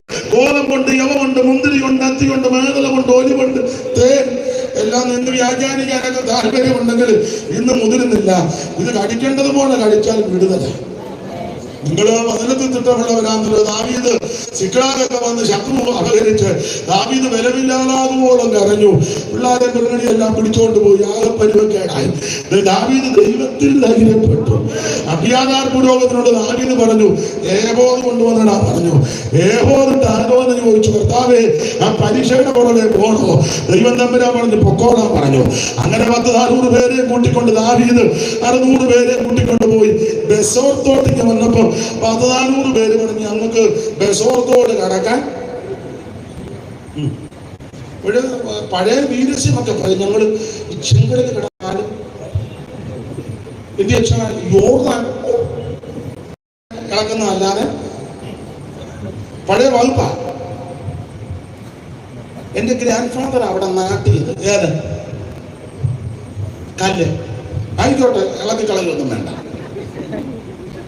പഴയ വകുപ്പല്ല പറഞ്ഞിരിക്കുക. പക്ഷെ ഇപ്പൊ ബെസോർത്തോട് കിടക്കാൻ വേണ്ട. കുറച്ചു പേര് പറഞ്ഞ് ഞങ്ങൾ അക്കരയ്ക്ക് വരുന്നില്ല. പിന്നെ ഉടക്കുണ്ടാക്കാതിരിക്കാൻ ദാവീദ് പറഞ്ഞു ഇവിടെ ഇരുന്ന് പ്രാർത്ഥിക്കും. ശിഷ്ടമുള്ളവരുമായിട്ട് അക്കരെ ചെന്നു. ഇവർ അക്കരെ ചെന്ന് കഴിഞ്ഞപ്പോൾ അങ്ങോട്ട് യാത്ര ചെയ്തപ്പോൾ വഴിയിൽ ഒരുത്തൻ കിടക്കുന്നു. അവൻ ക്ഷീണനാണ്, രോഗിയാണ്. എന്റെ ഭാഷ പറഞ്ഞ പരിവക്കേടാ. അവനെ പൊക്കിയെടുത്തു ദാവീദ് കിടക്ക കൊണ്ടുവന്നു. അപ്പൊ ദാവീദ് അവനോട് ചോദിച്ചു, IPC ആണോ, ചർച്ച് കോഡാണോ, അസംബ്ലി? അങ്ങനെ എഴുതിയിട്ടില്ല ഞാൻ എന്റെ ശൈലി. പിന്നെ കോർഡിനേഷൻ കിട്ടിയോ? എടാ അമേരിക്കയിൽ നിന്നും പേർഷ്യയിൽ നിന്നും കാശുമായിട്ട് വന്ന അന്നാലും ഓർഡിനേഷൻ കൊടുക്കും. പുസ്തകക്രമം പോലും അറിയാൻ മേല. ഇവിടെ 10-40 വർഷം പൂജാരി ചെയ്ത ഇപ്പോൾ ഇവാഞ്ചലിസ്റ്റ് ബാബു, ഇവാഞ്ചലിസ്റ്റ് ബാബു 40 കൊല്ലമായിട്ട് ഞാൻ പറയുന്ന കാര്യം മനസ്സിലാകുന്നുണ്ടോ? ഇല്ലേ? നമ്മുടെ വിഷയമല്ല എന്തിനാ ഒരു ആരോഗ്യം ഉണ്ടാക്കി പിരിയുന്നേ. ഇവനെ പൊക്കിയെടുത്ത് ദാവീദിന്റെ കൊണ്ടുവന്ന് ചോദിച്ചു, പേരെന്നാ, എവിടുത്തുകാരനാ, ആരാ? അണ്ടാ 30-13 വായിക്കുക. ആദ്യം 13 വായിക്കുക. ശമൂവേലിന്റെ 1-ാം പുസ്തകം 30-ാം അധ്യായത്തിന്റെ 13-ാമത്തെ വാക്യം താളിഞ്ഞോട്ട് മറിക്കുമ്പോൾ ഇടത്ത് വശത്ത് മേളിൽ ദാവീദ് അവനോട് നീ ആരുടെയാ? IPC ആണോ, ചർച്ചക്കോടാണോ, അസംബ്ലിച്ചോടാണോ, സ്വതന്ത്രമാണോ, ഏതാണെന്ന് ചോദിച്ചു. നീ ആരുടെയാണ്, എവിടുത്തുകാരനെന്ന് ചോദിച്ചതിന് ഞാനൊരു മിസ്രയീമ്യ ബാല്യക്കാരൻ, ഒരു അമാലേക്കിന്റെ ഭൃത്യൻ. 3 ദിവസം മുമ്പ് എനിക്ക് ദീനം പിടിപെട്ടത് കൊണ്ട് എന്റെ യജമാനനെ ഉപേക്ഷിച്ചു. ഞാൻ ഇക്കാലം മുഴുവൻ സേവിച്ച അമാലേക്കനാകുന്ന എന്റെ യജമാനൻ എന്നെ ഉപേക്ഷിച്ച് ഈ വഴിയിൽ തിരിക്കുക. ഒരു കാര്യം എന്നെ കേൾക്കുന്നവരോട് പറയാ, ഇവന്റെ ആയുസ് മുഴുവൻ അമാലേക്കിന് വേണ്ടി യുദ്ധം ചെയ്തവനാ. ഇവൻ അമാലേക്കിനെ പ്രസാദിപ്പിക്കുവാൻ, സേവിക്കുവാൻ യുദ്ധം ചെയ്തു. എന്നാൽ ആ യുദ്ധമൊക്കെ ഇഷ്ടപ്പെട്ടെങ്കിൽ ഇവന് രോഗിയായപ്പോൾ, ക്ഷീണിതനായപ്പോൾ ഇക്കാലം അത്രയും സേവിച്ച അമാലേക്കൻ ഇവനെ വഴിയിലിട്ടേച്ചു പോയി. ഞാനൊരു കാര്യം എന്നെ കേൾക്കുന്നവരോട് പറയാ, എന്നാൽ നിന്റെ നല്ല കാലത്ത് ആരോഗ്യമുള്ളപ്പോൾ, ഓജസ്സുള്ളപ്പോൾ, കരുത്തുള്ളപ്പം, ശബ്ദമുള്ളപ്പം, ബലമുള്ളപ്പോൾ നീ കർത്താവിനെ സേവിച്ചാൽ നിനക്ക് രോഗം വന്നാൽ വഴിയിലിടത്തില്ല, ക്ഷീണം വന്നാൽ വഴിയിൽ ഉപേക്ഷിക്കത്തില്ല. ദീനത്തിൽ നിന്റെ കിടക്കയെ മാറ്റി പിരിക്കും, കരുത്തു രോഗം നിന്നെ ചുമക്കും. അതുകൊണ്ട് കർത്താവിന്റെ വേല ചെയ്യുന്ന, കർത്താവിന്റെ വേലയ്ക്ക് ചുമതലെടുക്കുന്ന ദൈവത്തിന്റെ പൈതലേ, ദൈവം നിന്നെ ഉപേക്ഷിക്കത്തില്ല. ദൈവം നിനക്ക് മക്കളെ ചിലപ്പോൾ കാണുകയല്ല, സഹോദരങ്ങൾ കാണുകയില്ല, പക്ഷെ കർത്താവ് എനിക്ക് തുണ, നിന്നെ അനുഗ്രഹിക്കുന്ന ഒരു ദൈവമുണ്ടെന്ന്. ഈ ഇസ്രായേലിലെ ബാല്യക്കാരൻ പറയുക, ഞാനൊരു അമാലേക്കിന്റെ ഭൃത്യൻ 3 ദിവസം മുമ്പ് ദീനം പിടിച്ചപ്പോ എന്നെ ഇട്ടേച്ചു പറഞ്ഞു. ഇതാ ലോകം. എന്തായാലും കൊള്ള, ഈ രോഗിയായി, ക്ഷീണിതനായി, പരുവക്കേട് കിടന്ന് ഇവനെ പോക്കിയെടുത്ത് ദാവീദിന്റെ അടുക്ക കൊണ്ടുവന്നു. അപ്പൊ കൊണ്ടുവരുമ്പോ 4 കൂട്ടം സാധനം കൊടുത്തു. അതാണ് 11-ാം വാക്യം. 11. അവർ വയലിൽ വെച്ച് ഒരു മിസ്രയീമിനെ കണ്ടു. ദാവീദിന്റെ അടുക്കൽ കൊണ്ടുവന്നപ്പോ ചോദിച്ചത് 13-ാം വാക്യം മുന്നേ കൊടുത്തേ ഉള്ളൂ. അപ്പൊ ഇവന് കൊടുത്ത കാര്യം ആടുത്തത്. അവൻ അപ്പം കൊടുത്തു. ആദ്യം അപ്പം കൊടുത്തു. വ്യാഖ്യാനിക്കാൻ നേരമില്ല. അപ്പം പിന്നെ അവൻ തിന്നു. അവന് കുടിപ്പാൻ വെള്ളം കൊടുത്തു. അപ്പം തന്നെ കൊടുത്താ തൊണ്ടേ കുരുങ്ങുവേ. അപ്പം തന്നെ കൊടുത്താ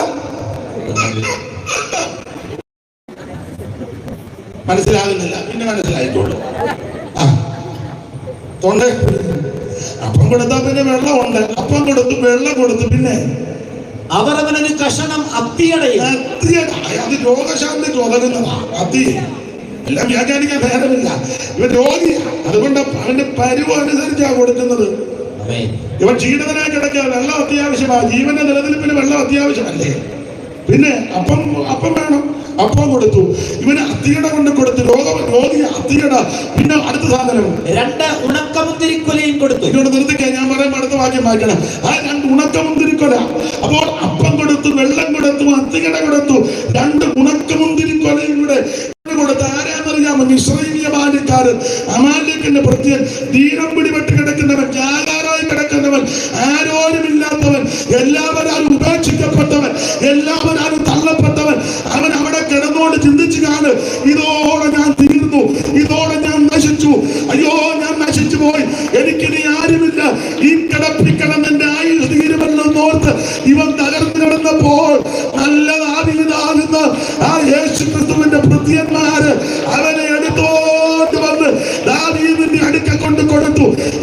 അവനെ സ്ഥിതിയും ഗതിയും കണ്ടേച്ച് ദാവീദ് അവനോട് പേരുമെല്ലാം ചോദിച്ചു. പേര് ചോദിക്കുമ്പോ കൃത്യം പറയണേ, പാപിയാന്ന് നീ സമ്മതിക്കണം, നീ പാപിയാന്ന് സമ്മതിക്കണം, അമാലേക്കിന്റെ ഭൃത്യനാണെന്ന് നീ സമ്മതിക്കണം. നിന്റെ കുടുംബ മഹിമയൊന്നും പറയരുത്. ഞാൻ പകലോപറ്റത്തെ ആ ശങ്കരിപുരിയാ, കാളികാവ, കള്ളിയാ, നിന്റെ കുന്തം ഓടാ. എടാ നീ പറ, ഞാനൊരു പാപിയാ, എനിക്കാരുമില്ല, എന്നെ രക്ഷിപ്പാൻ ആരുമില്ല, യേശുവേ നീ എന്നെ രക്ഷിക്കണം, യേശുവേ നീ എന്നെ കൈവിടരുത്, യേശുവേ നീ എന്നെ ഉപേക്ഷിക്കരുതെന്ന് ഇന്ന് രാത്രി പ്രാർത്ഥിക്കുക. യേശു നിന്നെ രക്ഷിക്കും. ആര്യവന്റെ തുറന്ന് പറഞ്ഞു, ഞാനൊരു അമാലേഖന്റെ വൃദ്ധനാ, ഇക്കാലം മുഴുവൻ അമാലേഖനെ ഞാൻ സേവിച്ചു തെറ്റിപ്പോയി, ഇപ്പൊ ഞാൻ രോഗിയാ, ഇവിടെ കിടക്കുക ആരുമില്ല, എനിക്കാരുമില്ല. അങ്ങനെ അവൻ അനാഥത്വം പേറി നിരാശയുടെ വടുകുടിയിൽ കിടന്ന അവനെ പൊക്കിയെടുത്ത് ദാവീദിന്റെ അടുക്ക കൊണ്ട് കൊടുത്തപ്പോൾ അപ്പം കൊടുത്തത് ദൈവത്തിന്റെ വചനമാ. അവൻ അപ്പം ദൈവത്തിന്റെ വചനമാ, വെള്ളം പരിശുദ്ധാത്മാവിന്റെ ശക്തിയാ, അത്തിപ്പഴക്കട്ട രോഗശാന്തി കൊണ്ടുവരുന്നതാ. മുന്തിരി കുല അല്ല മുന്തിരികളെ നൽകി എന്നെ ശക്തീകരിക്കണമെന്ന ഈ 4 കൂട്ട സാധനം ഈ ശീലനാഥൻ ഇവന് കൊടുത്തപ്പോൾ എന്തോ സംഭവിച്ച അടുത്ത വാക്യം അത് തിന്നപ്പോൾ അവൻ ഉയർ വീണു. മതി. ഇന്ന് രാത്രി നിനക്ക് ഉയരുണ്ടാകും. ഇന്ന് രാത്രി എന്ന് പറഞ്ഞാൽ നിനക്ക് ജീവൻ ഉണ്ടാകുമല്ലോ. സമൃദ്ധിയായ ജീവൻ തരാനാ യേശു സ്വർഗത്തിൽ നിറങ്ങി വന്നത്. അവിടുന്ന് ജീവന്റെ ഉറവിടമാ. ഇന്ന് രാത്രി നിന്റെ മരണഭീതി മാറ്റി, ചിത്തഭ്രമം മാറ്റി, ഏകുലത മാറ്റി, നിരാശകൾ മാറ്റി, ഇന്ന് രാത്രി സമൃദ്ധിയായ ജീവൻ നൽകുന്ന ജീവന്റെ ഉറവിടമായ ജീവന്റെ ഉറവിടമാകുന്ന യേശു, ഇന്ന് രാത്രി നിന്നെ രക്ഷിക്കുന്ന യേശു, നിന്നെ വിടുവിക്കുന്ന യേശു. ഇന്ന് രാത്രി കർത്താവിന്റെ പാദപീഠത്തിൽ ഒരുവൻ കാൽവരിയിൽ നിനക്ക് വേണ്ടി ജീവനെ പങ്കരിക്കുക. ആണിനെ തുന്നപ്പെട്ട് കിടക്കുക. അവിടുത്തെ മുതുക ഉടവരാൽ പോലെ നീളത്ത് കീറി അവിടുത്തെ രോമം പിടിതെടുത്തു. അവിടുത്തെ ശിരസിൽ മുൾക്കിരീടം അടിച്ചു. അവൻ സ്വന്തം കണ്ട ആളല്ലെന്ന് തോന്നുമാണ് അവിടുന്ന് രൂപമാക്കപ്പെട്ട് കിടക്കുക. എന്തിനാണെന്നറിയാമോ? നിന്റെ ക്ഷീണം മാറുവാൻ, നിന്റെ പകർച്ച മാറുവാൻ, നിന്റെ കെടുതി മാറുവാൻ, നിനക്ക് വേണ്ടി എനിക്ക് വേണ്ടി ഒരുവൻ കാൽവരിയിൽ യാഗമായി അവിടുന്ന് മരിച്ചു അടക്കപ്പെട്ട് ഇന്ന് ഉയർത്ത് സ്വർഗത്തിൽ ജീവിക്കുന്നു. ആ കർത്താവിനോട് ഇന്ന് രാത്രി ഏറ്റുപറ, നിനക്ക് ഉയരുണ്ടാകും. പകർച്ചകൾ മുഴുവൻ ഇന്ന് രാത്രി മാറി കരമുയർത്തി ദൈവത്തെ സ്തുതിക്കുക, കരമുയർത്തി ദൈവത്തെ സ്തുതിക്കുക. നാളെ സഭായം ഉള്ളത് കൊണ്ട് ഈ 2 മിനിറ്റ് നേരത്തെ നിർത്തുക. നമ്മൾ തമ്മിലൊരു ധാരണ ഉണ്ടായിരുന്നല്ലോ. അദ്ദേഹം സെൻട്രൽ പാസിനോട് സമയം പറഞ്ഞു. ഞാൻ പറഞ്ഞ അത്രയും സമയം എടുക്കത്തില്ല, അതിന് മുമ്പ് അങ്ങ് നിർത്താം. കാരണം നാളെ സഭായൊക്കെ ഉള്ളത് കൊണ്ടാണ്. കർത്താവ് അനുവദിക്കുകയാണെങ്കിൽ എന്തെങ്കിലും അവസരം കിട്ടിയാൽ ഇതിൻ്റെയൊക്കെ ഭാഗ്യം ചിന്തിക്കാം. ചിന്തിക്കേണ്ട കാര്യമില്ല, നിങ്ങൾക്കെല്ലാം അറിയാവുന്ന കാര്യമാണ്. എന്തായാലും അയവിറക്കി ഇന്ന് രാത്രി ദൈവത്തെ മഹത്വപ്പെടുത്താം. എല്ലാവരും അല്പസമയം ദൈവത്തെ സ്തുതിച്ചാട്ടെ. എല്ലാവരും അല്പസമയം ദൈവത്തിന് മഹത്വം കൊടുക്കാം. എല്ലാവരും അല്പസമയം ദൈവത്തെ സ്തുതിച്ചാട്ടെ. നല്ലൊരു ദേശത്തേക്കാണ് ദൈവം നിന്നെ കൊണ്ടുവന്നിരിക്കുന്നത്. ആരും നിരാശപ്പെട്ടു പോകരുത്, ആരും തളർന്നു പോകരുത്, ആരും ക്ഷീണിക്കരുത്, ആരും മടുത്തു പോകരുത്. നല്ല സ്ഥലത്തേക്കാണ് ദൈവം നിന്നെ എത്തിച്ചിരിക്കുന്നത്. അല്പസമയങ്ങൾ എല്ലാവരും ദൈവത്തിന് മഹത്വം കൊടുക്കുക.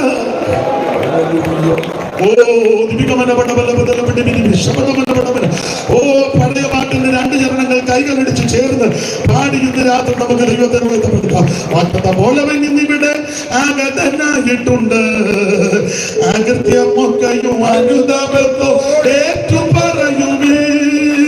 വാക്തത പോലെ ഇവിടെ അകൃത്യമൊക്കെയും അനുതാപത്തോ ഏറ്റു പറയുമേ.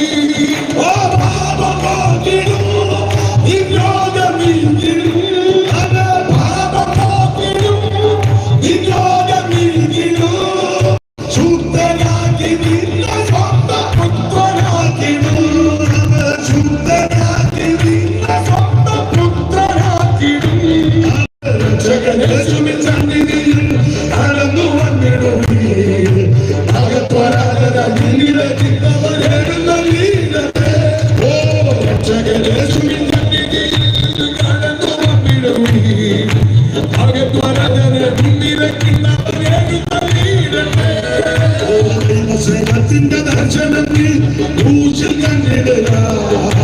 പാവമില്ലാത്തവൻ നിന്റെ പേർക്കായി ക്രൂശിൽ മരിച്ചുവല്ലോ. ഓ ദൈവ സ്നേഹത്തിന്റെ ദർശനം ക്രൂശിൽ കണ്ടിടുക. പാവമില്ലാത്തവൻ നിന്റെ പേർക്കായി ക്രൂശിൽ മരിച്ചുവല്ലോ.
ഇന്നലെയും ഇന്ന് പകലും ഇന്ന് രാത്രിയും എന്നെ കേട്ട് എനിക്ക് വേണ്ടി പ്രാർത്ഥിച്ച് ശുശ്രൂഷയിൽ സഹകരിച്ച എല്ലാ ദൈവമക്കൾക്കും ആദരണീയ കർത്തദാസന്മാർക്കും നന്ദി. ഇതുവരെ ക്ഷമയോടിരുന്ന് കേട്ടതിനായിട്ട് നന്ദി. ഒരു 2 മിനിറ്റ് 9:30 നിർത്താൻ ആ കർത്തദാസൻ പറഞ്ഞത് 5 മിനിറ്റ് മുമ്പ് അങ്ങ് നിർത്തുക. 1 നിമിഷം ഒന്ന് എഴുന്നേറ്റ് നിൽക്കാം. ആക്കമുള്ളവര് ക്ഷീണിതരും രോഗികളും അവിടെ തന്നെ ഇരിക്കുക. അവിടെ എനിക്കൊന്ന് കാണുകയും ചെയ്യാം. അവര് അല്ലാത്തവർക്ക് എഴുന്നേറ്റ് നിന്ന് ഒക്കുന്നെങ്കിൽ ആ കരങ്ങളൊന്ന് ഉയർത്തി, 2 കരം ഉയർത്താൻ ഒക്കുന്നെങ്കിൽ ഒന്ന് ഉയർത്തി അല്പസമയം ഒന്ന് വീശി, അല്പം ഒന്ന് വീശി, കൈ ആക്കരുത്.